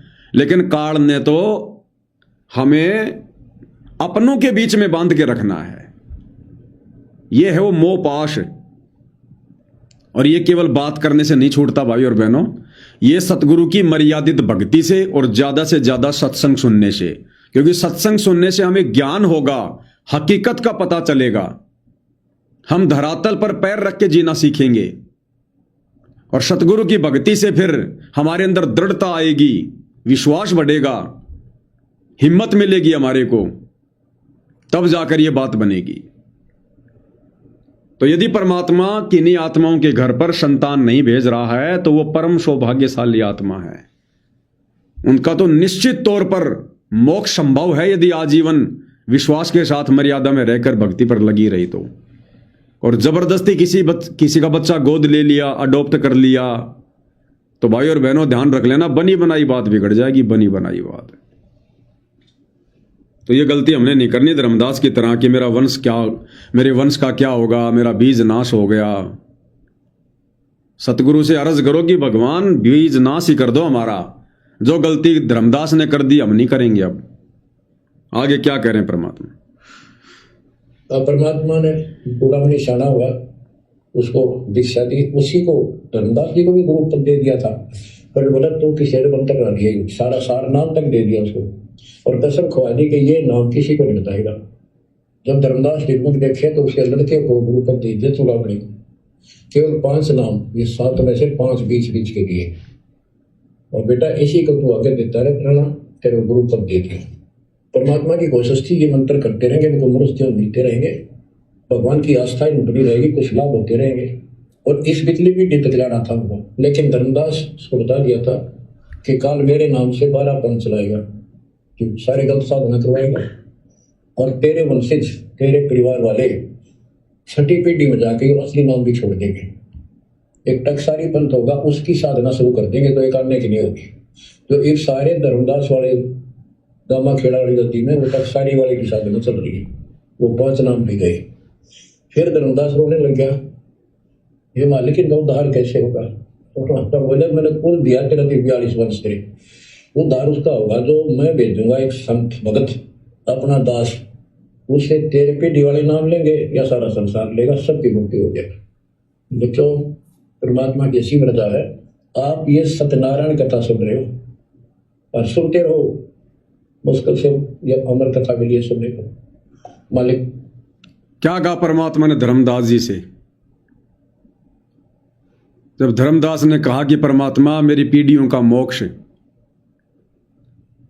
तो परमात्मा ने कहा कि तू तो एक वंश के लिए रो रहा था, मैंने तेरे को 42 पीढ़ी तक तेरा वंश चलेगा यह आशीर्वाद दे दिया। लेकिन धर्मदास, तेरे वंशजों का मोक्ष कब होगा, कैसे होगा? क्या कहा परमात्मा ने कि मैं आगे चलकर अपना एक भगत भेजूंगा, अपना एक संत भेजूंगा, अपना एक दास भेजूंगा। यानी परमेश्वर छुपा रहे थे धर्मदास जी के आगे। क्योंकि धर्मदास जी इन बातों को समझ नहीं पा रहा था। तो अपने आप को छुपाते हुए धर्मदास जी को कहा कि मैं अपना एक दास भेजूंगा, अपना एक भगत भेजूंगा, और तेरे ये जितने भी वंशज हैं ये जब उससे दीक्षा लेंगे, उसकी भक्ति करेंगे, तब इनका पूर्ण मोक्ष होगा, तब इनका पूर्ण मोक्ष होगा। अब वो दास भगत संत कौन? वर्तमान में सतगुरु रामपाल जी। यानी आना तो स्वयं कबीर भगवान ने था, और खुद कबीर भगवान ही आए हुए हैं। 12वें पंथ हम ही चल आवें, सब पंथों को मिटाकर एक पंथ चलावें। लेकिन परमात्मा कभी भी अपने आप को परमेश्वर के रूप में ज्यादा साबित नहीं करते, घोषित नहीं करते हैं। तो आज सतगुरु रामपाल जी परमेश्वर हैं, वो परम शक्ति, वो परम सत्ता स्वयं धर्मदास के गुरु कबीर साहिब सतगुरु रामपाल जी हैं, जिन्होंने कहा था कि भाई तेरी 42 पीढ़ियों का अगर मोक्ष होगा तो इस विधि से होगा। तो आज ये धर्मदास जी के जो वंशज बैठे हैं ना, ये भिन्न भिन्न इन गद्दियों पर, दामा खेड़ा, जम्मू में, रांजड़ी में, खरसिया गद्दी, फलाना, ये जितने भी जो कबीरपंथी बैठे हैं, इन सब का उद्धार वर्तमान में सतगुरु रामपाल जी की शरण से संभव है, दूसरा कोई तरीका नहीं है। लेकिन भाई और बहनों, इनका मोक्ष हो नहीं पाएगा। पहली बात तो ये शरण में नहीं आएंगे। आप भी गए तो इनके अंदर से वो अभिमान, मान बढ़ाई, वो चीज जाएगी नहीं। ये तो खुद ही साहिब बन के बैठे हैं, ये तो खुद ही साहिब बन के बैठे हैं। ये कहां दूसरे को साहिब स्वीकार करेंगे? तो बड़ा मुश्किल है, मोक्ष नहीं है।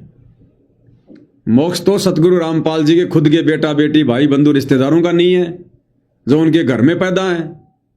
वो धर्मदास की पीढ़ियों वालों का कहां नंबर आएगा भी? तो देख लो धर्मदास जी ने जो वंश चलाया उसका क्या हो गया। अब धर्मदास जी ने वंश की प्रार्थना की थी, भगवान मेरा वंश चलाओ, मेरा वंश चलाओ, मेरा बीज नाश हो गया। करवा दिया सत्यानाश धर्मदास ने। अब ये गधे कुत्ते सुअर बन के फिरेंगे। अब ये धर्मदास के वंश वाले, उनकी पीढ़ियों वाले जो आज साहिब बनकर घूम रहे हैं, कल को सुअर बन के लेटरिन खाते फिरेंगे लक 84 में। ये दुर्गति करवा गया धर्मदास अपने खानदान की, अपने वंश की। खुद तो चला गया, खुद तो चला गया वंश चला के, खुद तो कहीं और वंश चला रहा होगा, और पिछले वंश की अब दुर्गति करवा गया, कर्म फुड़वा गया। तो ऐसे आप और हम करते हैं। तो भाई और बहनों, वर्तमान में तो भगवान से प्रार्थना करो, परमात्मा बीज नाश कर दो, बीज नाश। ये आमण जान बखेड़ा, या कौन बसावे खेड़ा। उसे तेरे पे दिवाली नाम लेंगे या सारा संसार लेगा, सबकी मुक्ति हो गया। बच्चों, परमात्मा की ऐसी मर्जी है। आप ये सत्यनारायण कथा सुन रहे हो और सुनते रहो, मुश्किल से ये अमर कथा मिली है सुनने को। मालिक आपको मोक्ष दे, सदा सुखी रखे। सत्साई।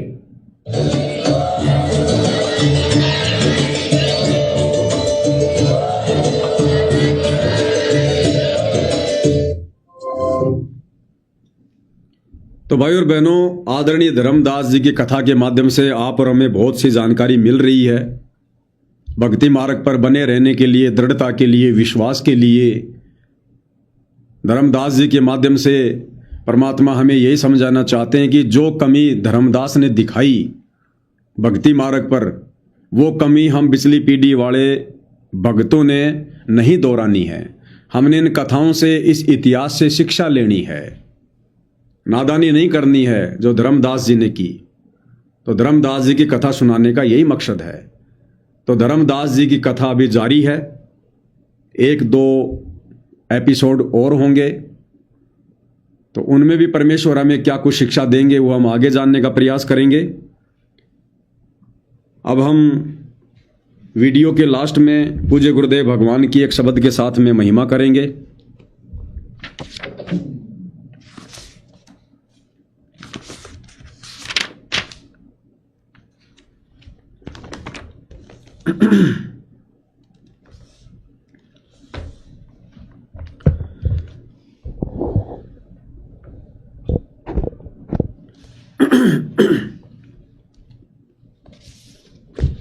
और एक छोटी सी सूचना और है भाई और बहनों, आजकल एक छोटा सा मुद्दा चल रहा है, अंजलि आर्य वर्सेज सतलोक आश्रम मैनेजमेंट हरियाणा। हरियाणा से कोई अंजलि आर्य है, आर्य समाज की वो प्रचारिका है, ढोलक पेटी पे कुछ भजन वजन गाती है, प्रचार करती है दयानंद जी का। तो उस अंजलि आर्य ने परम संत रामपाल जी को लेकर कुछ कमेंट्स कर दिए कि संत रामपाल जी तो अपने जो भगत हैं उनका सोना चांदी पहनना भी छुड़वाते हैं, औरतों का मंगलसूत्र पहनना भी छुड़वाते हैं, बिंदी सिंदूर चूड़ी ये सब छुड़वाते हैं, और दूध वाली खीर से अपने भक्तों को नहला, मतलब दूध वाली खीर से नहाकर उसकी दूध से खीर बनाकर, सॉरी क्या बोल गया मैं भी, देखो मतलब संत रामपाल जी पहले दूध से नहाते हैं, मतलब नहाते थे, फिर उस दूध से खीर बनाई जाती थी और वो खीर फिर उनके भक्तों को खिलाई जाती थी। तो इस प्रकार की बातें उस अंजलि आर्या बहन ने की हैं। इस बात को लेकर सतलोक आश्रम से जुड़े भाई बहनों में, माता बहनों में बड़ा गजब का रोष है, गुस्से से लाल हो रखी हैं और तरह तरह की बातें कर रही हैं, सोशल मीडिया पर वीडियो डाले जा रहे हैं, हम उसके ऊपर मुकदमा करेंगे, ये करेंगे, वो करेंगे। तो मैंने वो वीडियो देखा, अंजलि आर्य का भी देखा, और उधर से जो सतलोक आश्रम की माता बहनें हैं जिन्होंने शींग बिल्कुल पहना रखे हैं, चेहरा लाल है। तो दास कल के लाइव में परमात्मा जी के आशीर्वाद से उन बातों का जिक्र करेगा, और कल के वीडियो के माध्यम से आप सत्सेवक भाई बहनों को और दृढ़ विश्वास हो जाएगा कि सतलोक आश्रम मैनेजमेंट से जुड़े भाई बहन, इनके भेजे में, इनकी बुद्धि में सतगुरु रामपाल जी के ज्ञान का एक टपका भी नहीं समाया, टपका भी। वो अंजलि आर्या इन सतलोक आश्रम वालों से लाख गुना अच्छी ज्ञानी है, बशर्ते उसके पास में शास्त्र अनुकूल भक्ति नहीं है, परंतु ज्ञान के मामले में, विद्वता के मामले में इन सतलोक आश्रम वालों से वो कई गुना ऊपर है। और भैया परमात्मा की आत्मा है, ना जाने परमात्मा कब हाथ पकड़ ले, कौन सी बड़ी बात है। लेकिन सतगुरु की शरण में आने के बाद सतलोक आश्रम से जुड़े भाई बहनों के भेजे में सतगुरु रामपाल जी का तत्व ज्ञान 1% भी नहीं समा पाया, 1% भी। ये आपको कल के लाइव में भली बातें आपको दिखाएंगे, आपको समझाएंगे। बंदी छोड़ सतगुरु रामपाल जी परमेश्वर जी की जय हो। मेरे साधो भाई सब जग भूल्या पाया, मेरे साधो भाई सब जग भूल्या पाया। गुरुदेव भगवान कह रहे हैं कि जब जब मैं इस पृथ्वी पर आता हूं सतलोक से चलकर, और जब मैं यहां पर लोगों से बात करता हूं भगवान के बारे में, भक्ति के बारे में, तो या किसी को कुछ पता नहीं होता है। मेरे साधो भाई सब जग भूल्या पाया, मेरे साधो भाई सब जग भूल्या पाया। इसी भूल में ब्रह्मा भूल्या जिसने वेद सरसाया, इसी भूल में ब्रह्मा भूल्या जिसने वेद सरसाया।